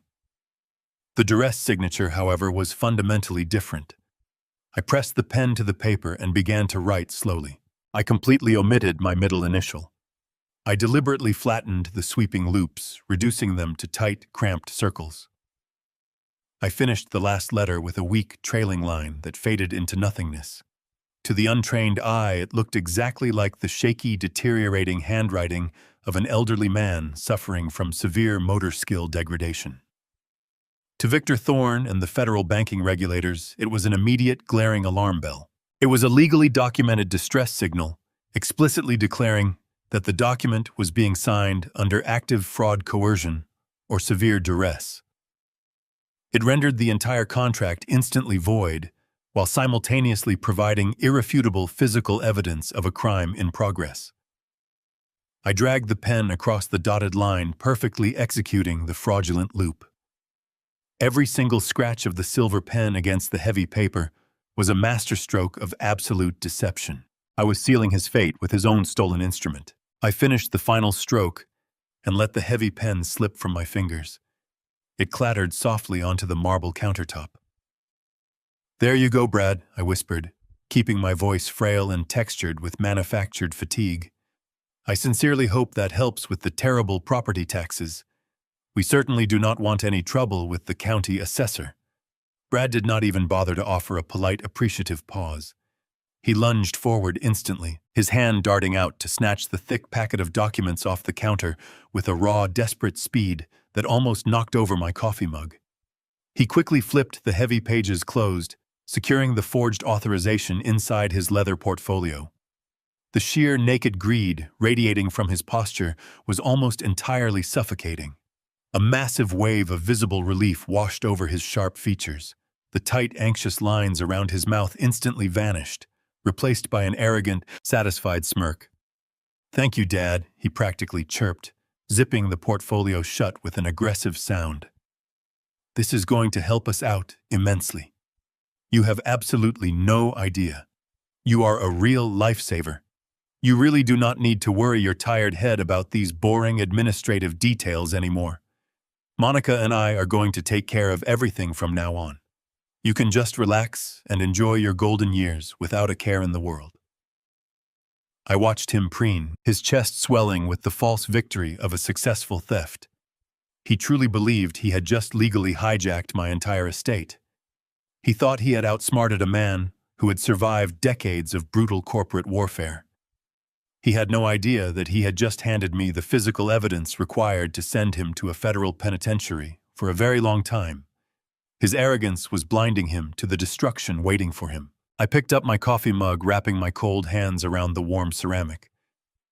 "I am just glad I can still be somewhat useful to you kids," I muttered gently, taking a slow sip. "My mind is not what it used to be, but my heart is always right here with my family." Brad chuckled brightly, adjusting the cuffs of his tailored suit. "Well, speaking of family, Monica and I actually have some exciting news to share with you. Since we finally sorted out these minor tax issues and secured the boutique finances, we decided it is time to properly celebrate. We are throwing a massive catered party this weekend. We invited all of our closest friends, the primary investors, and the entire country club board. It is going to be a huge, loud event." He paused, leaning forward and resting his hands on the marble counter, projecting an aura of deep, fake paternal concern. "Because it is going to be so noisy and chaotic around the house, we thought it might be far too stressful for you. We know how easily you get confused and agitated by large crowds lately. So Monica went ahead and booked you a luxurious 3-day weekend package at that beautiful, quiet golf resort up in the mountains. It is already fully paid for. You can leave early tomorrow morning, play a few quiet rounds, get some much-needed peace and quiet, and by the time you come back on Sunday evening, the house will be spotless again. What do you say, Dad? Does a quiet weekend away from all this exhausting chaos sound perfectly relaxing?" The sheer audacity of his proposal echoed loudly in the very quiet kitchen. He was casually attempting to banish me from my own property, so he could gleefully celebrate the successful theft of my entire fortune with his terrible, vapid friends. I looked down at the marble counter, letting a slow, incredibly grateful smile spread across my face. I reached out and patted his arm with a trembling hand. "That sounds absolutely wonderful, Brad," I whispered, making sure my voice wavered just enough to convey deep emotion. "You and Monica are simply too good to me. I think a few days of fresh mountain air and quiet pudding greens are exactly what this old mind needs right now. I really do not want to be in the way while you two celebrate your wonderful success." Brad beamed his chest, puffing out with artificial pride. He placed his hand over mine, squeezing it with a sickening display of fake affection. "You are never in the way, Dad," he lied smoothly. "We just want you to be comfortable. I will have Monica pack your overnight bag immediately. We will get you on the road right after breakfast tomorrow, so you can beat the terrible city traffic." The rest of the evening passed in a blur of forced domestic bliss. Monica brought me a plate of roasted chicken and vegetables, speaking to me in the slow, exaggerated tones one might use to address a toddler. I ate quietly, staring blankly at the television screen, playing the part of a man whose mind was slowly dissolving into fog. I went to bed early, locking my door and double-checking the connection on my secure burner phone. Everything was perfectly aligned. The next morning, the grand performance reached its absolute peak. I stood in the wide driveway next to my luxury sedan, wearing a comfortable cashmere sweater and my favorite driving loafers. Monica had packed my leather duffel bag, carefully placing it in the trunk alongside my vintage golf clubs. The bright morning sun illuminated the massive facade of the estate I had built from nothing, casting long, sharp shadows across the manicured lawn. Brad stepped forward and wrapped his arms around me in a tight, theatrical hug. "Have a fantastic trip, Dad," he said, patting my back firmly. "Take it easy on the greens. Do not overexert yourself." I hugged him back, resting my chin briefly against his shoulder. "I will be perfectly fine, son," I murmured. "You two just enjoy your wonderful party. You certainly earned it." I pulled away, offering Monica a frail wave, and slowly lowered myself into the driver's seat. I started the engine, the quiet hum of the powerful motor vibrating through the steering wheel. I put the car in drive and rolled slowly down the long, winding driveway. I watched them in the rearview mirror as I pulled out through the massive iron gates. They were standing close together, their arms wrapped around each other, watching my car disappear down the street. The absolute moment the rear bumper cleared the brick pillars, they turned back toward the house, practically sprinting inside to begin their glorious celebration. I drove for exactly 3 miles in the direction of the mountain resort, before taking a sharp right turn onto the southbound highway. I had absolutely no intention of spending my weekend hitting golf balls in the quiet wilderness. The entire resort booking was a convenient fiction, a vital piece of misdirection to ensure they felt completely unobserved. My real destination was the heart of downtown Chicago. I navigated the heavy morning traffic with the effortless precision of a man who suddenly had all the time in the world. I drove directly to an exclusive, ultra-luxury hotel situated high above the bustling financial district. I had a long-standing corporate account there, completely separate from my personal finances, guaranteed to leave absolutely zero paper trail for Brad or Monica to discover. I handed my keys to the valet and walked into the grand lobby, my posture instantly straightening, the artificial frailty of the morning completely vanishing from my body. The concierge greeted me by name and quickly escorted me to the penthouse suite on the top floor. The room was magnificent, featuring dark mahogany furniture, expansive leather seating, and massive floor-to-ceiling windows that offered a breathtaking panoramic view of the entire city skyline. But I did not care about the beautiful view outside. I cared exclusively about the silence and the absolute privacy inside. I walked directly to the heavy wet bar in the corner of the room. I reached for a crystal decanter filled with aged, highly expensive bourbon. I poured a generous measure into a heavy glass, the amber liquid catching the bright sunlight streaming through the windows. I took a slow, deep sip, letting the familiar burn settle warmly in my chest. It was the sharp taste of pure, unadulterated control. I carried the heavy glass over to the massive glass dining table and set it down right next to my secure laptop. I opened the computer, the screen flaring to life instantly, and quickly connected to the encrypted mobile router I had safely hidden inside my study. I launched the dedicated surveillance application, holding my breath for a fraction of a second as the complex software authenticated my private credentials. The dark screen blinked, and suddenly 4 high-definition video feeds populated the bright display. The hidden microcameras were functioning flawlessly, capturing every single angle of my sprawling suburban estate with absolute, terrifying clarity. The audio feed crackled to life smoothly, picking up the ambient sounds of the large house. I leaned back in my comfortable leather chair, taking another sip of bourbon, and began my quiet vigil. The living room feed showed immediate frantic activity. The quiet, subdued atmosphere they had maintained while I was present had completely vanished.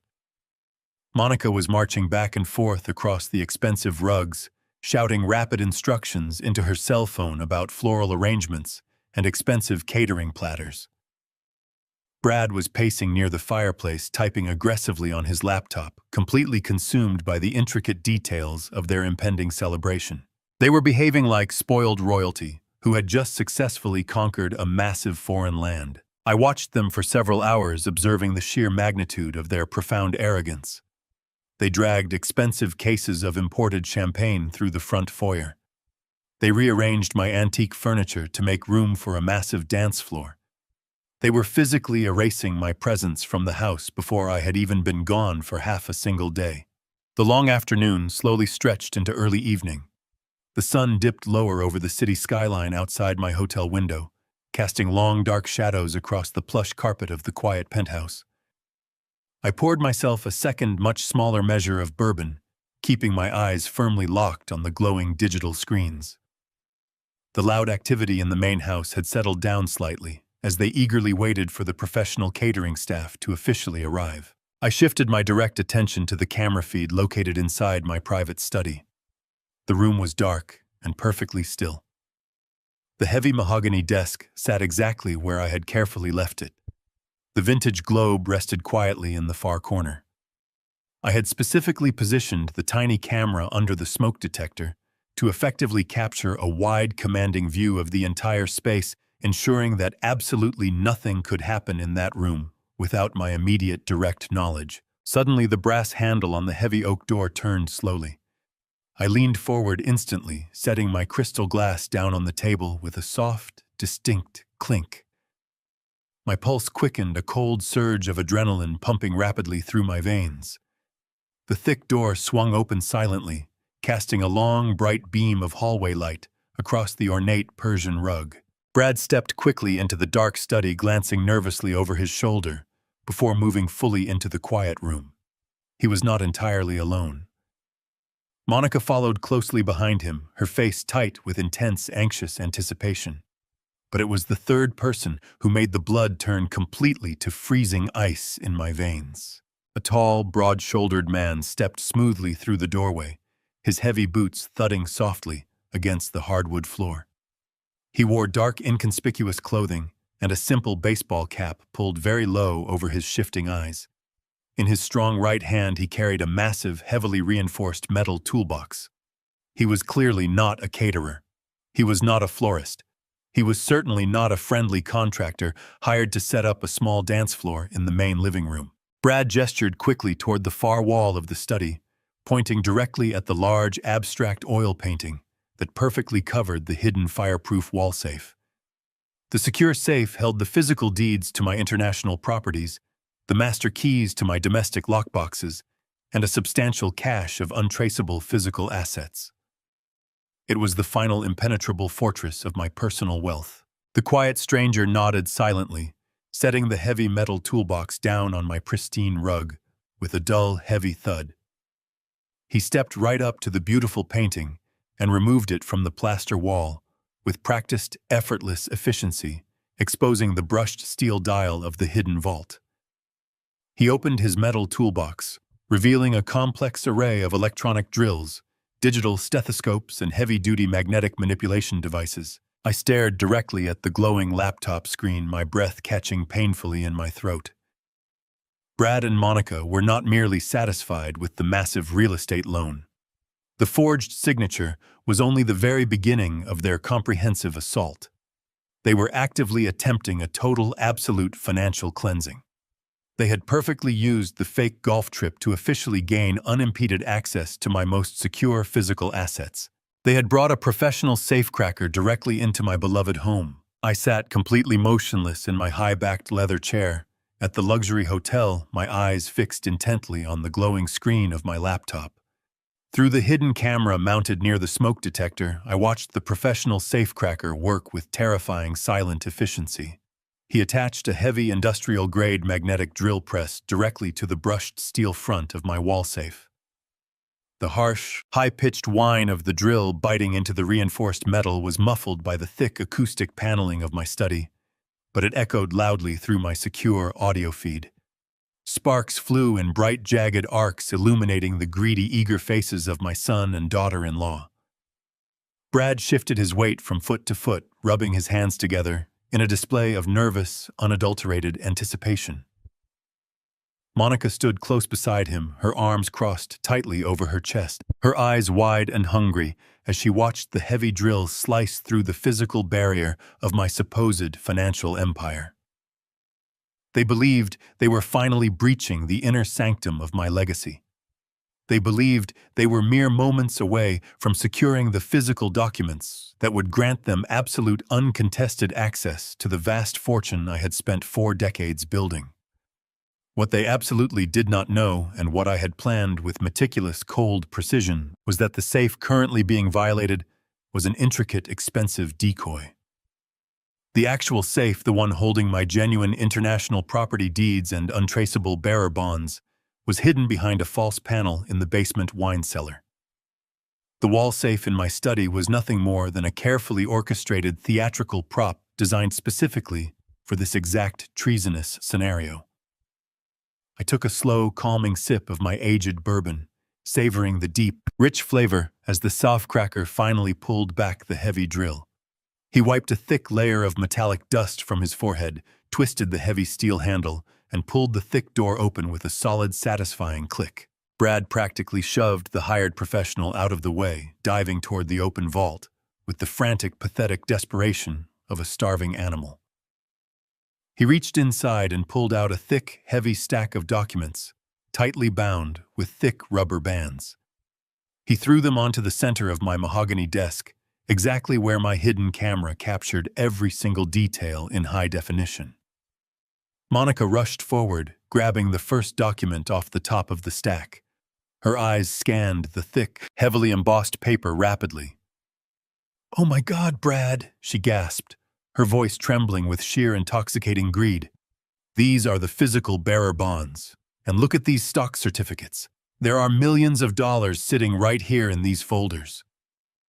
Brad picked up another document, his hands shaking visibly as he unfolded the thick parchment. "And here is his last will and testament," he whispered, a sharp, cruel grin stretching across his face. He quickly flipped to the final page, reading the distribution clauses aloud. "It is exactly as we thought. Everything is structured to transfer completely to us upon his death or his formal medical incapacitation. The entire estate, the domestic liquid, accounts the commercial properties. It all falls directly under our control the minute he is officially deemed mentally unfit." I watched them celebrate their completely fabricated victory. The stock certificates they were holding were entirely worthless, meticulously printed novelties I had ordered from an overseas prop company. The will was an obsolete draft from 15 years ago, legally nullified by a dozen subsequent revisions held tightly by Victor Thorne. But their arrogant, sickening joy was entirely genuine. They truly believed they had conquered me. They began stacking the fake documents back together, treating the worthless paper like holy relics. The safecracker quietly packed his heavy tools, accepted a thick envelope of cash from Brad, and slipped out of the study without uttering a single word. Once the heavy oak door clicked shut behind him, the real, unfiltered malice of their plan fully emerged. Monica immediately reached into her designer handbag and pulled out the thick manila folder I had discovered hidden under my desk just days prior. She slapped the fraudulent medical evaluation down onto the polished wood, pulling out her cell phone with sharp, aggressive, frantic movements. She dialed a number, quickly pressing the phone tightly to her ear as she paced across the Persian rug. "Hello, Sarah." Monica said, her voice dropping into a harsh, commanding, deeply conspiratorial whisper. "Yes, it is, Monica. I know it is incredibly late, but we have a major emergency. We simply cannot wait until the end of the fiscal quarter. His condition is deteriorating way too fast, and he is becoming a severe danger to himself and the property. We need to execute the conservatorship paperwork immediately." I listened closely as the person on the other line, clearly a corrupt paralegal connection, hesitated. "Look, Sarah," Monica snapped, dropping all pretense of polite friendship. "I know the family court docket is completely backed up. I know the standard hearing takes 3 months to schedule. But I also know you control the judge's calendar. If you can magically fast-track this hearing and get him legally institutionalized by the first week of next month, I will personally guarantee a $30,000 cash bonus in your hands, the very same day the gavel falls. Yes, 30,000. Just slide our file to the absolute top of the priority list. He is completely lost, Sarah. He will not even understand what is happening when the court order is served." Monica ended the call with a vicious, triumphant smirk and tossed the phone onto my desk. "It is done," she announced, looking at Brad with a cold, predatory satisfaction. "The hearing is expedited. By this time next month, your father will be permanently locked inside the dementia ward at Sunny Pines, and we will have total, uncontested legal control over every single dime he has ever made." Brad let out a loud, booming laugh that echoed sickeningly through the quiet walls of my private study. He slowly walked over to my antique crystal decanter, the one reserved for my most prestigious business partners, and carelessly poured himself a massive drink. He took a long, arrogant swallow, letting out a satisfied breath. He then moved directly behind my desk, lowering himself into my heavy leather chair with an unbearable sense of total ownership. He swung his legs up, casually kicking his expensive Italian leather shoes right onto the polished mahogany surface, completely disregarding the pristine finish I had meticulously maintained for decades. He swirled the amber liquid in his glass, staring at the fake documents scattered before him. "You know, Monica," Brad said smoothly, his voice taking on a dark, reflective, and deeply sinister tone. "I really wish my mother could be here right now to see this. She always protected him. She always said he built this empire for us." He smiled, a cold, remarkably empty expression spreading across his perfectly groomed features. I wonder what she would truly think of her brilliant, supposedly invincible husband, right now watching him lose absolutely everything to his own flesh and blood. The silence in my hotel room was absolute, broken only by the steady, arrogant breathing of my son transmitting through the small laptop speakers. I sat entirely motionless, my fingers gripping the edge of the glass table so tightly that my knuckles turned completely white. I watched Brad swirl the expensive amber liquid in my favorite crystal glass, completely at ease in the heavy leather chair that I had occupied for over 3 decades of grueling, relentless work. He stared at the fake documents scattered across the polished mahogany surface, a look of profound, unearned satisfaction etched deeply into his sharp features. Monica stepped up beside him, resting her hand gently on his shoulder, her eyes gleaming with the exact same toxic greed. "I wonder what she would truly think," Brad repeated, his voice echoing in the quiet study. He took another slow, deliberate sip of the aged bourbon. "You know, everyone always praised her endless kindness. They always talked about how remarkably generous she was to the community, to her friends, to us. But the truth is, Mom was weak. She let people walk all over her, and she let him prioritize his ridiculous business empire over everything else. And the old man is just like her." He paused, letting out a sharp, dismissive sigh that cut through the audio feed like a serrated blade. "He should have died with her. He is taking up way too much space, breathing our air, and completely blocking our cash flow. It is absolutely pathetic that we have to jump through all these ridiculous legal hoops just to get what is rightfully ours. He is a relic, Monica. A stubborn, clueless old fossil who does not even realize his time expired 5 years ago. We are doing him a massive favor by locking him away where he cannot hurt himself or embarrass us anymore." Those words hung heavily in the dead air of my penthouse suite. They did not just sting. They completely incinerated every single trace of paternal affection I had ever harbored for the boy I had raised. But as I stared at his smug, cruel face on the glowing monitor, the agonizing truth finally settled into my bones with absolute, freezing clarity. There was absolutely nothing good left inside him.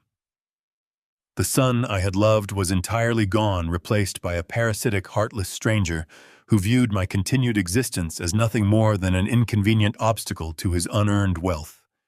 He had not just insulted my intelligence or plotted to steal my hard-earned money. He had fundamentally disrespected the sacred memory of my beloved wife. He had casually wished for my death while drinking my liquor and resting his feet on my desk.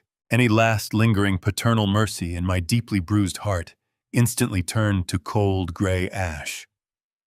The fragile, thin, invisible thread that had bound us together for 35 years snapped with a violent, silent finality. I felt a profound, terrifying emptiness, followed by a surge of pure, calculated wrath. The gloves were officially off. I reached forward and closed the laptop with a sharp, decisive click, instantly cutting off their sickening voices and their grotesque celebration. The sudden silence in the hotel suite was deafening, but my mind was operating with crystal-clear, flawless precision. They wanted to play a ruthless game of absolute destruction. They wanted to strip me of my dignity, my home, and my freedom. They had severely underestimated the man they were attempting to bury. I was not a fragile, confused old victim. I was a veteran of brutal, unforgiving corporate warfare, and I was about to teach them a masterclass in total financial annihilation. I stood up, walked over to the large windows, and stared out at the sprawling, glittering skyline of Chicago. The city was a massive, complex machine, running on leverage contracts and ruthless efficiency. I knew exactly which gears to pull to crush them completely. I picked up my secure burner phone, scrolling rapidly through my encrypted contacts until I found a highly specific unlisted number. It belonged to a notoriously aggressive private real estate investment firm operating out of the financial district. They were not traditional realtors. They were ruthless corporate liquidators who specialized in buying massive distressed properties for straight cash within 24 hours, completely bypassing traditional inspections, appraisals, and lengthy escrow periods. They thrived on chaotic, high-stakes transactions, and they possessed an army of ferocious, intimidating lawyers who practically enjoyed physically throwing people out onto the street. The line rang exactly 2 times before a deep, gravelly voice answered without offering a polite greeting. "Speak. My name is Harrison Sterling," I said, my voice as hard and unyielding as solid steel. "I have a highly lucrative immediate proposition for your acquisition team. I currently hold the absolute unencumbered title to a pristine, heavily upgraded residential estate in the northern suburbs. The property is independently appraised at $2.5 million. The title is perfectly clean, held securely within a blind trust under my sole, uncontested executive control. I have the physical deed and all necessary transfer documentation sitting right here in my hands." I paused, letting the heavy, undeniable weight of the financial offer settle over the encrypted line. "I am willing to bypass the entire public market," I continued smoothly. "I will take exactly $1.8 million in a direct cash wire today. You will secure a massive immediate equity margin of $700,000 the very second the ink dries on the rapid closing documents. I can have my lead attorney, Victor Thorne, transmit the certified legal packets to your office within the next 10 minutes for your immediate review." The man on the other end of the line was silent for a long moment, clearly calculating the immense, undeniable profit margin. "That is an incredibly aggressive discount." "Mr. Sterling," he finally replied, his tone shifting into a sharp, deeply assessing cadence, "we can absolutely facilitate a same-day cash wire for a clean, unencumbered title. However, an immediate discount of that specific magnitude usually indicates a severe underlying physical complication with the asset." "What exactly is the catch?" "There is absolutely no structural catch regarding the property itself," I stated coldly, staring blankly at the distant flashing lights of the towering city skyline. "The house is in flawless, pristine condition. However, there is a distinct immediate logistical complication regarding the current occupants. The property is currently inhabited by 2 incredibly hostile, highly entitled individuals who firmly but incorrectly believe they possess a legal right to reside there indefinitely." I took a slow, deep breath, letting the final devastating piece of my trap fall perfectly into place. "I am giving you the estate for an unprecedented, massive financial discount," I said, every single syllable dripping with absolute, unwavering resolve. "But you have to execute the immediate physical eviction yourselves. You will not give them 30 days. You will not give them a polite warning. You will march into that house the minute the deed transfers, and you will throw them and all of their belongings directly onto the front lawn.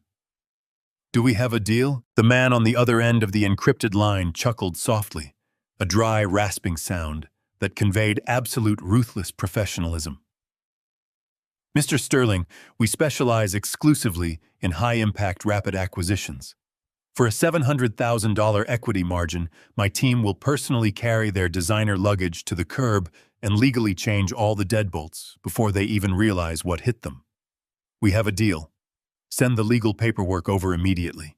I disconnected the call, placing the burner phone flat on the glass table. The weekend passed in a heavy haze of cold, unyielding anticipation. I remained completely isolated inside my luxury penthouse suite, observing the final fleeting moments of their delusional paradise through the hidden surveillance feeds. They threw their massive, chaotic party drinking imported champagne and toasting to their fraudulent brilliance, completely unaware that they were joyfully celebrating inside a house they no longer even occupied on paper.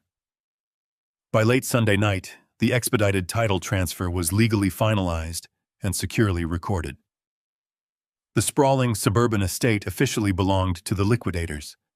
Now it was time to systematically sever the remaining financial arteries that kept their parasitic lifestyle breathing. Monday morning arrived with a crisp, biting chill that perfectly matched my internal disposition.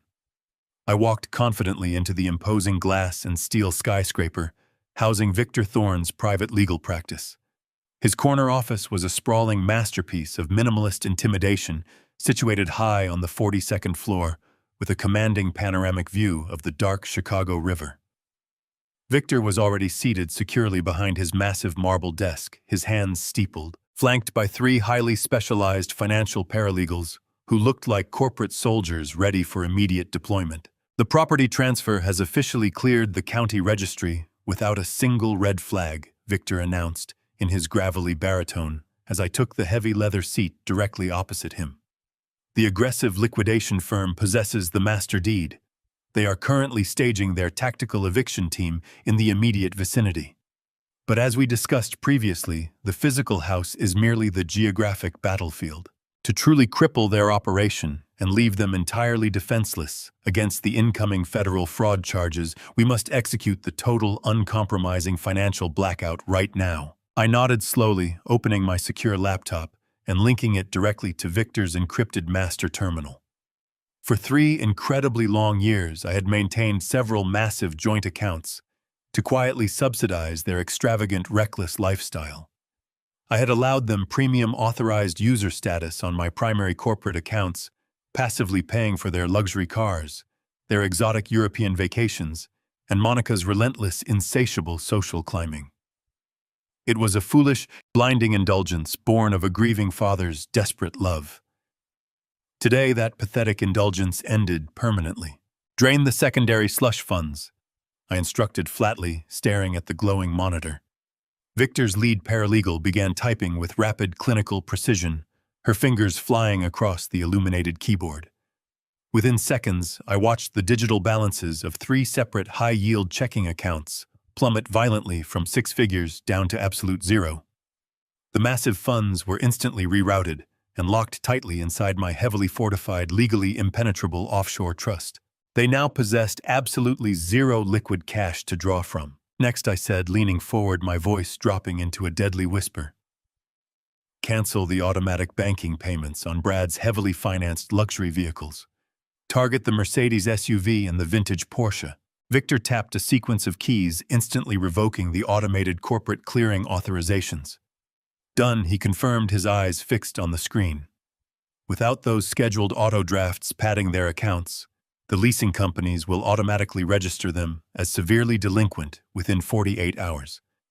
Given their complete embarrassing lack of independent credit history, the aggressive repossession orders will be issued by the absolute end of the week. Now for the main pulsating arteries, I commanded a dark, heavy sense of finality settling deeply over me. Kill the credit. I logged into the master administrative portal for my exclusive American Express corporate account. I navigated precisely to the Authorized Users tab. Monica's name sat arrogantly at the very top of the digital list, proudly linked to 2 solid titanium black cards with completely unlimited spending thresholds.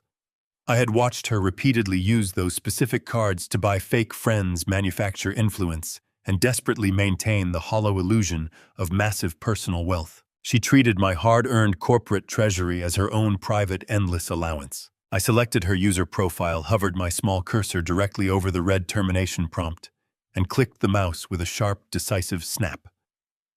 The screen refreshed instantly, displaying a stark, bright red banner, explicitly confirming that the cards were officially canceled, permanently deactivated, and aggressively flagged for immediate physical confiscation if presented to any merchant worldwide. I immediately repeated the exact same ruthless process for Brad's various corporate expense accounts. The heavy financial guillotine had finally fallen. The blackout was now completely operational. They were effectively marooned on a desolate, inescapable financial island, stripped violently of every single monetary resource they had falsely claimed as their own. Victor poured 2 cups of black coffee from a sleek silver carafe, pushing one slowly across the cold marble desk toward my hands. We sat in absolute silence, watching the master banking dashboard displayed prominently on the large wall monitor. The massive screen featured a live, real-time feed of all attempted transactions tied to the now-dead accounts. I felt absolutely no regret. I felt no lingering sorrow or paternal guilt. My only son had looked at my living legacy and seen nothing but a wounded carcass waiting to be ruthlessly picked clean. He had openly mocked my intelligence deeply, insulted his mother's sacred memory, and hired a dangerous criminal to physically breach my most secure personal sanctuary. They wanted to inherit my vast empire prematurely by locking me away in a dismal psychiatric ward. Instead, they were about to inherit the terrifying, suffocating reality of their own profound uselessness. The digital clock mounted on the far wall shifted silently to exactly 11:30 in the morning. I knew Monica's weekly routine perfectly well. Monday mornings were strictly religiously reserved for her pretentious high society brunches, followed immediately by aggressive, highly competitive shopping trips with her wealthy, incredibly judgmental circle of elite friends. She actively used these expensive excursions to aggressively project dominance, dropping thousands of dollars on trivial designer items simply to secure her fragile position at the absolute top of their petty, vicious social hierarchy. The tense silence inside the quiet office was suddenly shattered by a sharp, piercing electronic ping. A bright, flashing red notification box materialized instantly on the master banking dashboard. Victor leaned forward quickly, his cold eyes narrowing sharply as he read the incoming data stream. "It appears the blackout has just made its very first direct impact," Victor murmured smoothly, turning the heavy monitor slightly so I could see the explicit details clearly. I looked at the stark red text scrolling aggressively across the dark digital screen. It was an automated high-priority fraud alert generated directly by the American Express Security Division. The live geolocation data indicated that Monica was currently standing inside the exclusive, incredibly expensive Cartier boutique located right on Michigan Avenue. The banking system explicitly indicated she had confidently handed over her deactivated titanium black card to cheerfully cover a massive transaction totaling exactly $15,420. Below the massive sum flashing rapidly in bold, entirely unforgiving red letters was a single devastating word: declined. She was standing directly at the main register, completely stripped of her stolen financial power, publicly and entirely humiliated in front of her most ruthless, unforgiving friends. The heavy oak door to Victor Thorne's private corner office swung open with a smooth, silent glide, breaking the quiet tension that had settled over us since the brilliant flash of Monica's humiliating credit card decline. A man strode confidently into the room, flanked by 2 imposing individuals wearing sharp, utilitarian black suits. He did not look like a traditional, polished real estate broker. He looked exactly like the apex predator I had specifically requested over the encrypted phone line just a few days prior. His name was Marcus Vance, the chief executive officer of Apex Liquidation Holdings. He was a tall, heavily built man with a completely shaved head, a thick, meticulously trimmed beard, and eyes that held the cold, calculating density of poured concrete. He carried a battered leather briefcase that looked as though it had survived countless hostile corporate takeovers and aggressive physical evictions. Marcus did not offer a warm introductory smile or politely ask about my weekend. He simply gave a curt, professional nod, walked directly over to the massive marble desk, and placed his heavy briefcase down with a resounding thud. He snapped the brass latches open and pulled out a thick, impeccably organized stack of legally binding closing documents. "We have completed our aggressive preliminary diligence, Mr. Sterling." Marcus stated, his voice a deep, gravelly rumble that commanded absolute authority in the quiet room. "The blind trust structure is incredibly solid, and the title is absolutely pristine. My acquisition team has verified that there are no hidden municipal liens, no undisclosed structural liabilities, and zero environmental restrictions on the property. We are entirely prepared to execute this hostile transaction immediately. We have the required $1.8 million sitting in a secure, verified escrow account, fully primed for an instantaneous wire transfer, the very second you physically sign the master transfer deed over to my holding company. Victor Thorne leaned forward smoothly, intercepting the heavy stack of documents. He spent the next 20 minutes reviewing every single page, every densely typed paragraph, and every tiny obscure legal clause with the meticulous, unforgiving precision of a seasoned combat surgeon. He scrutinized the aggressive indemnification clauses and verified the exact routing numbers for the massive cash wire. Finally, Victor straightened his posture, aligned the thick stack of papers perfectly in the center of his desk, and offered me his expensive silver fountain pen. "The paperwork is flawless, Harrison." Victor confirmed quietly, his sharp eyes locking onto mine with absolute, unwavering certainty. The contract explicitly grants Apex Liquidation Holdings total, unencumbered, immediate physical ownership of the entire suburban estate. It completely absolves you of any liability regarding the current incredibly hostile occupants.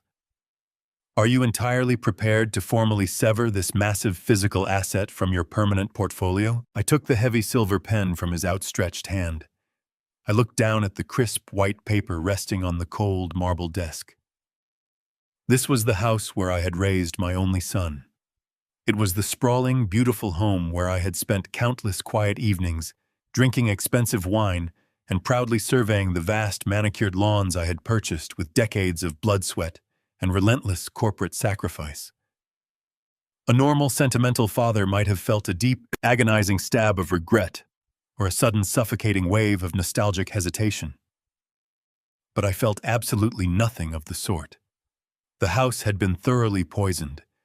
It had been fundamentally corrupted by the sheer, unadulterated greed and profound malice of the two parasitic individuals currently occupying its halls. They had used its walls to plot my total financial destruction and my permanent psychiatric imprisonment. Selling it was not a loss. It was a vital, necessary cleansing. I pressed the smooth nib of the silver pen to the signature line and signed my name with bold, aggressive, sweeping strokes. I did not use the tight, cramped, fraudulent duress signature I had utilized for their pathetic bank documents. I used my true, powerful, legally undeniable signature. I moved systematically through the thick packet, initialing every designated corner and signing every required addendum. With every single stroke of the pen, I completely dismantled the physical foundation of Brad and Monica's arrogant, stolen kingdom. I slid the finalized documents back across the desk. "It is officially done." I said, my voice perfectly level and devoid of any lingering emotional attachment. "The estate is now entirely yours, Marcus. Do exactly what you do best." Marcus Vance gathered the signed papers with swift, brutal efficiency, handing them back to his imposing associates. He pulled a sleek digital tablet from his pocket, tapped a brief sequence of commands, and authorized the massive release of funds. The transaction was complete. Victor turned his attention back to his secure, encrypted computer terminal, his fingers dancing rapidly across the illuminated keyboard. "The financial transfer is legally verified and fully cleared," Victor announced smoothly, his tone reflecting deep professional satisfaction. "The $1.8 million has officially landed directly inside your fortified offshore trust account. But that is only the very first half of our comprehensive counteroffensive today." Victor pulled a thick, heavily sealed manila envelope from the bottom drawer of his desk. He placed it carefully next to his keyboard. "This package contains the absolute entirety of our accumulated evidence," Victor explained, his voice dropping into a serious, conspiratorial register. "It holds the high-resolution photographs of their fabricated medical evaluations. It contains the explicit, digitally verified copies of the fraudulent home equity line of credit application, complete with your meticulously documented duress signature. It also includes the crystal-clear, undeniable surveillance footage of Brad and Monica willingly guiding a known professional safecracker directly into your private study to aggressively breach your wall safe. I stared at the thick brown envelope, knowing it was the ultimate, inescapable legal guillotine. "Where exactly is that comprehensive package going?" I asked quietly. Victor allowed a thin, razor-sharp smile to touch the corners of his mouth. "It is not going anywhere, Harrison.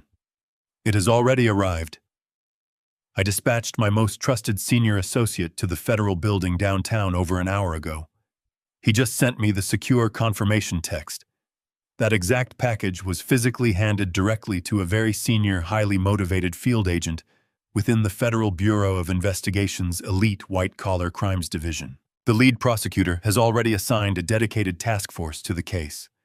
Given the overwhelming, undeniable magnitude of the physical evidence, they are officially drafting the federal arrest warrants for your son and daughter-in-law as we sit here speaking." I slowly pulled back the crisp white cuff of my tailored shirt and looked down at my heavy gold wristwatch.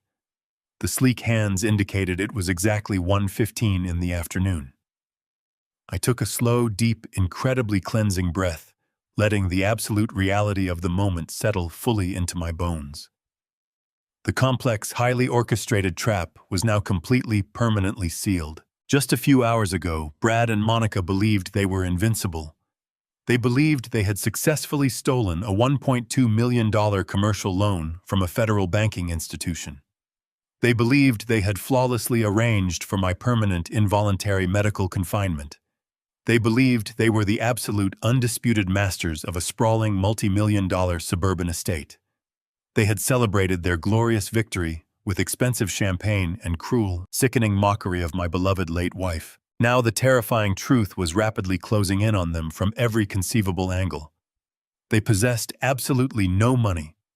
I had systematically drained their massive slush funds, completely severed their luxury auto leases, and publicly humiliated Monica by aggressively terminating her precious, unlimited corporate credit cards in the middle of a high-end retail boutique. They possessed no legal defense. The Federal Bureau of Investigation was currently actively reviewing high-definition video evidence of their profound criminal conspiracy. And now they possessed no home. They were completely, utterly exposed to the harsh, unforgiving elements of reality. They had nowhere left to run, no resources left to exploit, and absolutely no one left to desperately manipulate. Marcus Vance stepped forward, breaking the heavy, victorious silence that had filled the corner office. He secured the brass latches on his battered leather briefcase, his massive shoulders shifting under his dark suit. He looked directly at me, his cold, concrete eyes suddenly lighting up with a grim, highly predatory smile that conveyed absolute, unyielding corporate violence. "The federal wire transfer is entirely complete, Mr. Sterling," Marcus stated, his deep voice carrying a rough, terrifying note of pure anticipation. "My tactical eviction crew has been quietly staging in a commercial parking lot less than 2 miles from the primary estate. I just sent them the final verified legal authorization. They are currently heading directly to the property alongside 3 heavily armed deputies from the county sheriff's department right now. We are going to aggressively breach the front doors forcefully, remove every single individual from the premises, and physically drag all of their expensive designer belongings straight out onto the public sidewalk. They have exactly 15 minutes left in that house." I kept my eyes locked on the glowing monitor, watching the live surveillance feed from the hidden cameras placed strategically throughout my former home. It was now Tuesday afternoon. The massive, chaotic celebration Brad and Monica had planned was in full, sickening swing. The sprawling living room, normally a sanctuary of quiet elegance, had been completely transformed into a loud, obnoxious nightclub. Expensive catering platters loaded with imported caviar and rare truffles were scattered carelessly across my antique mahogany side tables. A small, sharply dressed string quartet played lively music in the corner, completely drowned out by the booming, arrogant laughter of over 50 elite guests. These were the high society parasites Monica had spent years desperately trying to impress, all gathered under my roof to unknowingly celebrate the theft of my legacy. Through the crystal-clear audio feed, I could hear the sharp, distinct pop of another bottle of premium vintage champagne being uncorked. Monica stood near the grand marble fireplace wearing an incredibly expensive designer cocktail dress that she had undoubtedly charged to one of her recently terminated credit cards. She was holding court with a circle of wealthy, deeply superficial women gesturing wildly with her crystal flute. She looked positively radiant, completely intoxicated by the fraudulent power she believed she now wielded. I turned the volume up slightly, leaning closer to the laptop speakers. Monica was loudly boasting to her captive audience about their brilliant new financial maneuver, framing the massive stolen commercial loan as a stroke of absolute investment genius executed by her brilliant husband. Brad was working the opposite side of the room, clapping his country club friends on the back and accepting their lavish congratulations. He looked like a king surveying his newly conquered kingdom, entirely blind to the fact that his throne was built on forged documents and federal wire fraud. They were reveling in the absolute peak of their delusional triumph, entirely convinced that they had successfully outsmarted me and secured their golden future. The loud, pulsing energy of the celebration was suddenly completely shattered. It began not with a polite ring of the doorbell, but with a massive, violently aggressive pounding against the heavy, solid oak double doors at the front entrance. The sound was incredibly loud, echoing like a series of gunshot blasts over the lively music and the arrogant chatter.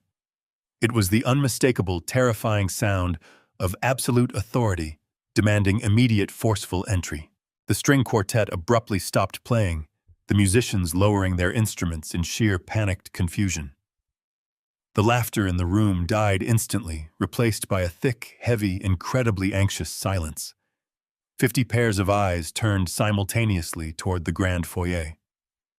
Monica froze, her champagne flute hovering halfway to her lips, her perfect, smug smile slipping off her face like a discarded mask.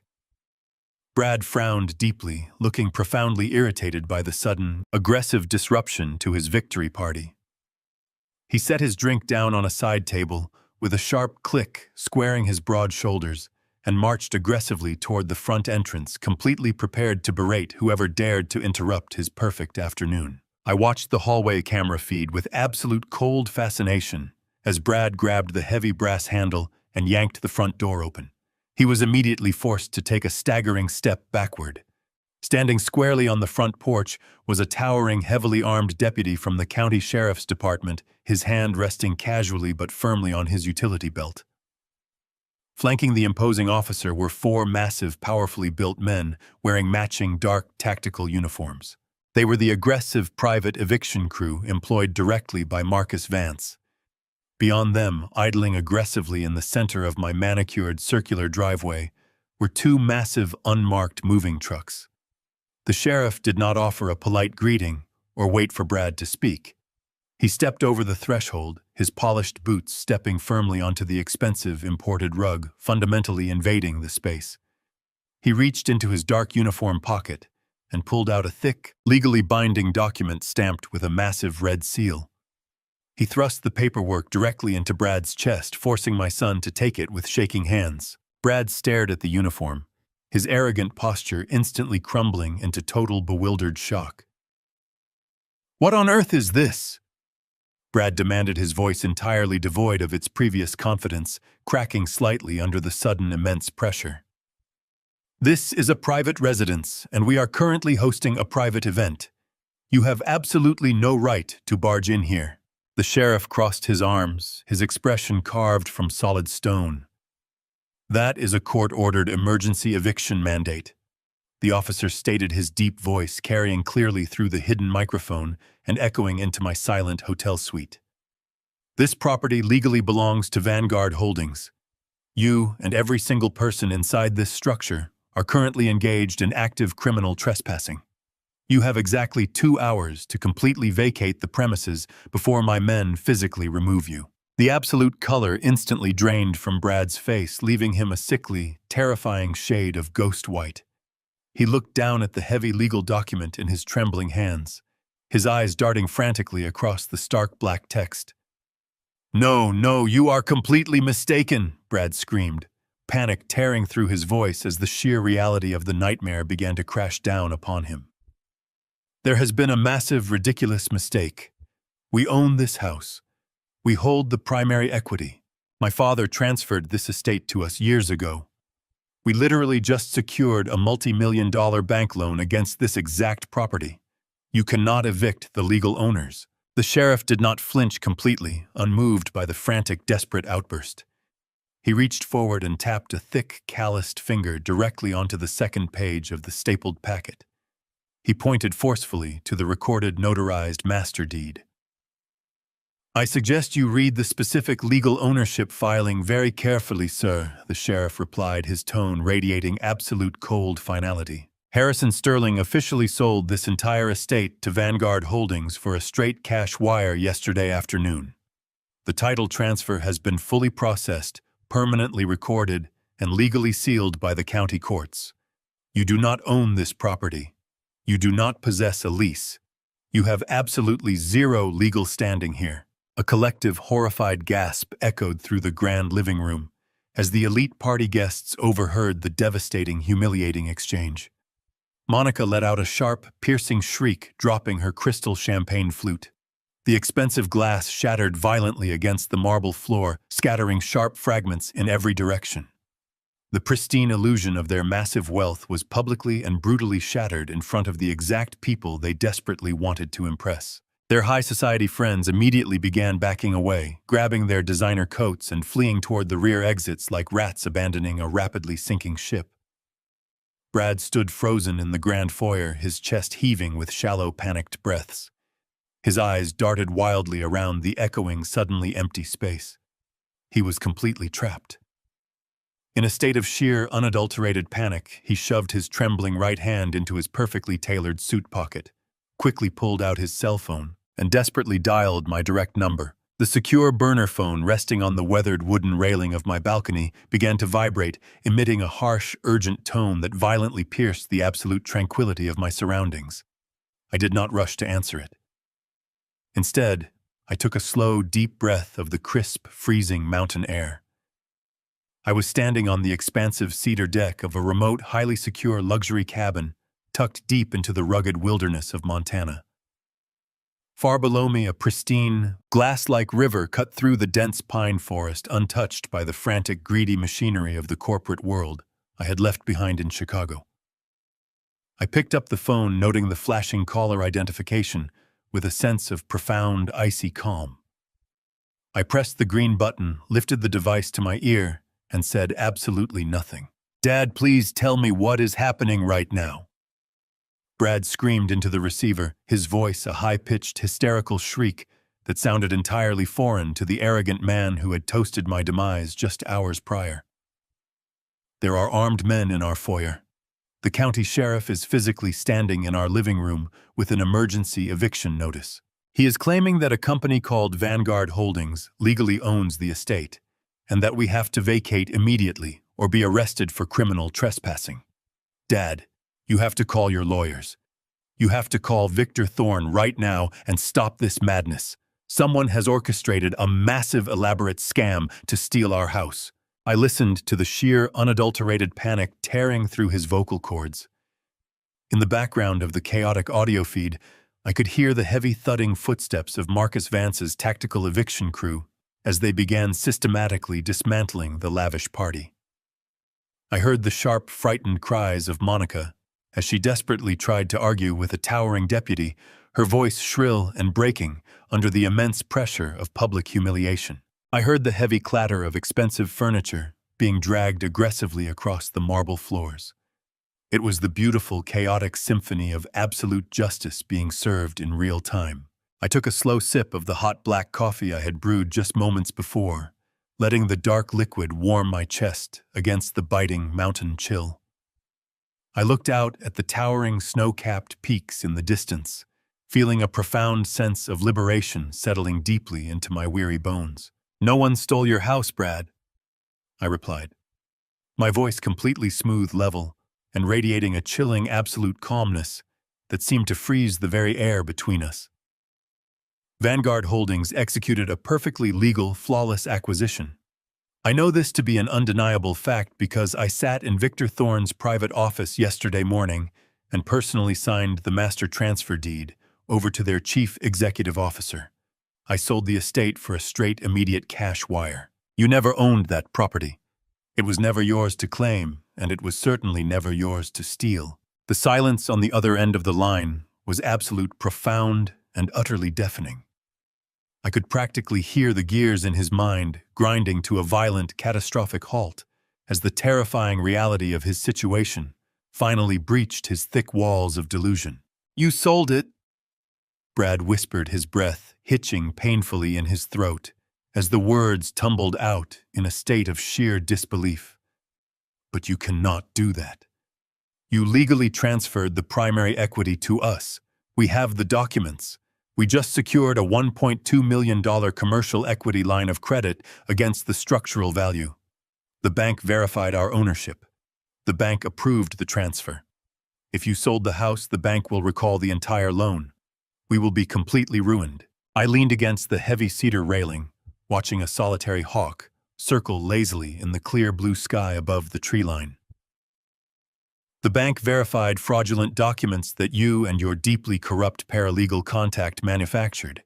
I corrected him smoothly, devoid of any paternal sympathy or lingering regret. "You forged my signature, Brad. You orchestrated a massive, highly illegal financial maneuver under the incredibly arrogant assumption that I was a clueless, decaying old man who would simply fade away into a locked psychiatric ward before the quarterly audits caught up with you." I paused, letting the devastating weight of his impending doom settle firmly onto his shoulders. "You made a catastrophic miscalculation," I continued, my tone hardening into a cold, unforgiving edge. "I knew about the false medical evaluations. I knew about your treacherous plan to secure a forced conservatorship. And I knew exactly what you and your greedy wife were doing when you hired a professional criminal to physically drill into the decoy safe in my private study. I watched the entire pathetic spectacle unfold in high definition. "You watched us," Brad stammered, his voice dropping into a terrified, hollow gasp. "Every single second," I confirmed flatly. "And more importantly, I made absolutely certain that the federal authorities watched it as well. That $1.2 million home equity loan you signed with my forged signature is not just a simple banking error, Brad. The Federal Bureau of Investigation officially categorizes that specific maneuver as massive federal wire fraud, aggravated identity theft, and criminal conspiracy against a senior citizen."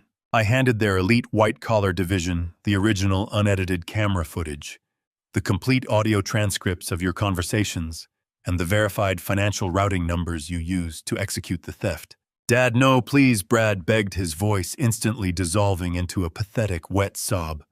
The arrogant facade had completely evaporated, leaving nothing but a terrified, broken child pleading for a rescue that would never come. "You cannot do this to us. We are your family. I am your only son. Please, I will do anything. We will give the money back. We will cancel the conservatorship. Just call them off. Call the lawyers. Call the federal agents. Please, Dad, you have to save us."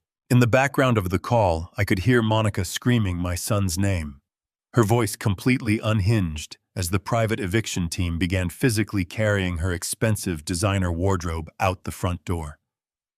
The illusion of their invincible, wealthy lifestyle was being aggressively dismantled, piece by piece, thrown onto the cold concrete driveway for all of their elite, judgmental neighbors to witness. But there was another sound, bleeding through the audio feed, distant at first, but rapidly growing louder and far more urgent. It was the sharp, piercing, unmistakable wail of heavy sirens cutting through the quiet suburban streets. The sound multiplied, overlapping in a chaotic, terrifying chorus as multiple vehicles accelerated toward the estate. "Do you hear that sound, Brad?" I asked quietly, staring out at the vast, untouchable wilderness surrounding my sanctuary. "Dad! Please, I am begging you, Brad!" cried, his desperate sobs rendering his words almost unintelligible as the blaring sirens grew deafeningly loud, vibrating through the small speaker of my phone. "Those are not the local police," I stated, delivering the final killing blow with absolute, unwavering precision. "That is the federal task force arriving to execute the active arrest warrants for you and your wife. You wanted my empire, Brad. Now you get to experience exactly what happens when you try to steal from the man who built it. Without waiting for his final pathetic response, I pulled the phone away from my ear and pressed the red button, instantly cutting the connection. The piercing sirens and the desperate, cowardly begging were completely silenced, replaced once again by the profound, absolute peace of the mountain wind rustling gently through the ancient pines. The trap was permanently sealed. My legacy was secure. And as I turned away from the balcony to step back inside my warm, quiet cabin, I knew with absolute certainty that I would never, ever have to look at them again. I paused for a brief moment, my hand resting firmly on the heavy wooden handle of the cabin door, the sudden, brilliant silence ringing beautifully in my ears. I had listened to the beautiful, chaotic destruction of their fraudulent world for exactly 10 seconds before finally pressing the red button and severing the connection forever. Those 10 seconds were all I needed. I did not want to hear their pathetic apologies, and I certainly did not want to listen to their desperate, hollow bargaining. They had made their ruthless choices, and now they were facing the absolute unyielding consequences of their own actions. I looked down at the expensive, secure burner phone resting in my palm. The device had served its vital purpose, delivering the final, devastating strike to the heart of their toxic ambition. With a smooth, deliberate motion, I popped the small side tray open and pulled out the tiny metallic SIM card. I held it between my thumb and forefinger, feeling the sharp, rigid plastic edges. This tiny piece of technology was the very last physical tether linking me to the parasitic, incredibly ungrateful family I had left behind in Chicago. I applied a sharp, sudden pressure, completely snapping the small card directly in half. I stepped forward, walking back to the very edge of the expansive cedar balcony, and tossed the broken, useless pieces out into the cold, rushing mountain wind. I watched them fall silently, disappearing forever into the dark, pristine depths of the crystal-clear lake far below my secluded property. I took a slow, deep breath, pulling the crisp, freezing Montana air deeply into my lungs. It tasted like absolute freedom. There were absolutely no tears falling down my weathered face. There were no heavy, lingering regrets weighing down my steady heart. I had spent 4 decades building a massive, highly successful empire, sacrificing my own peace and comfort to provide an extraordinary life for my only son. I had given him everything a father possibly could, hoping he would respect the sacrifices that built his absolute privilege. But I finally realized with absolute terrifying clarity that cutting out the malignant, spreading cancer of betrayal was the only true way to protect my legacy and my sanity. If I had allowed them to execute their cruel, sickening plan, they would have legally locked me away in a sterile white room and greedily feasted on the carcass of my life's work while I slowly decayed. I absolutely refused to let that horrifying scenario happen. I had completely incinerated the grand bridge between us, meticulously frozen every single one of their stolen accounts, forcefully sold the magnificent estate from right under their feet, and walked away completely unscathed from the wreckage. I turned my back to the vast, breathtaking mountain landscape and walked slowly back inside my warm, incredibly quiet cabin. The fire crackled softly in the massive stone hearth, casting a warm, comforting glow across the heavy leather furniture. I poured myself another cup of dark, rich coffee and sat down, savoring the profound, undisturbed tranquility of my new reality. I was a completely free man, entirely unburdened by toxic expectations or ungrateful descendants. I was finally ready to live the absolute rest of my life entirely on my own unyielding terms. The massive financial empire I had forged with my own 2 hands was now securely protected behind impenetrable legal fortresses entirely out of their greedy reach. I did not feel the slightest twinge of remorse for the brutal tactics I had utilized to secure my absolute freedom. They had drawn the battle lines, and I had simply finished the war with absolute, undeniable superiority. The silence inside the cabin was no longer a symbol of crushing isolation. It was a beautiful, hard-earned symphony of total victory. I closed my eyes and simply smiled broadly at the beautiful, quiet morning light. Many people have had to permanently cut ties with deeply toxic family members to protect their own peace. Please share your unique story in the comments section below. If my response gave you the absolute courage to stand your ground, hit the like button and subscribe for more hard-hitting truths.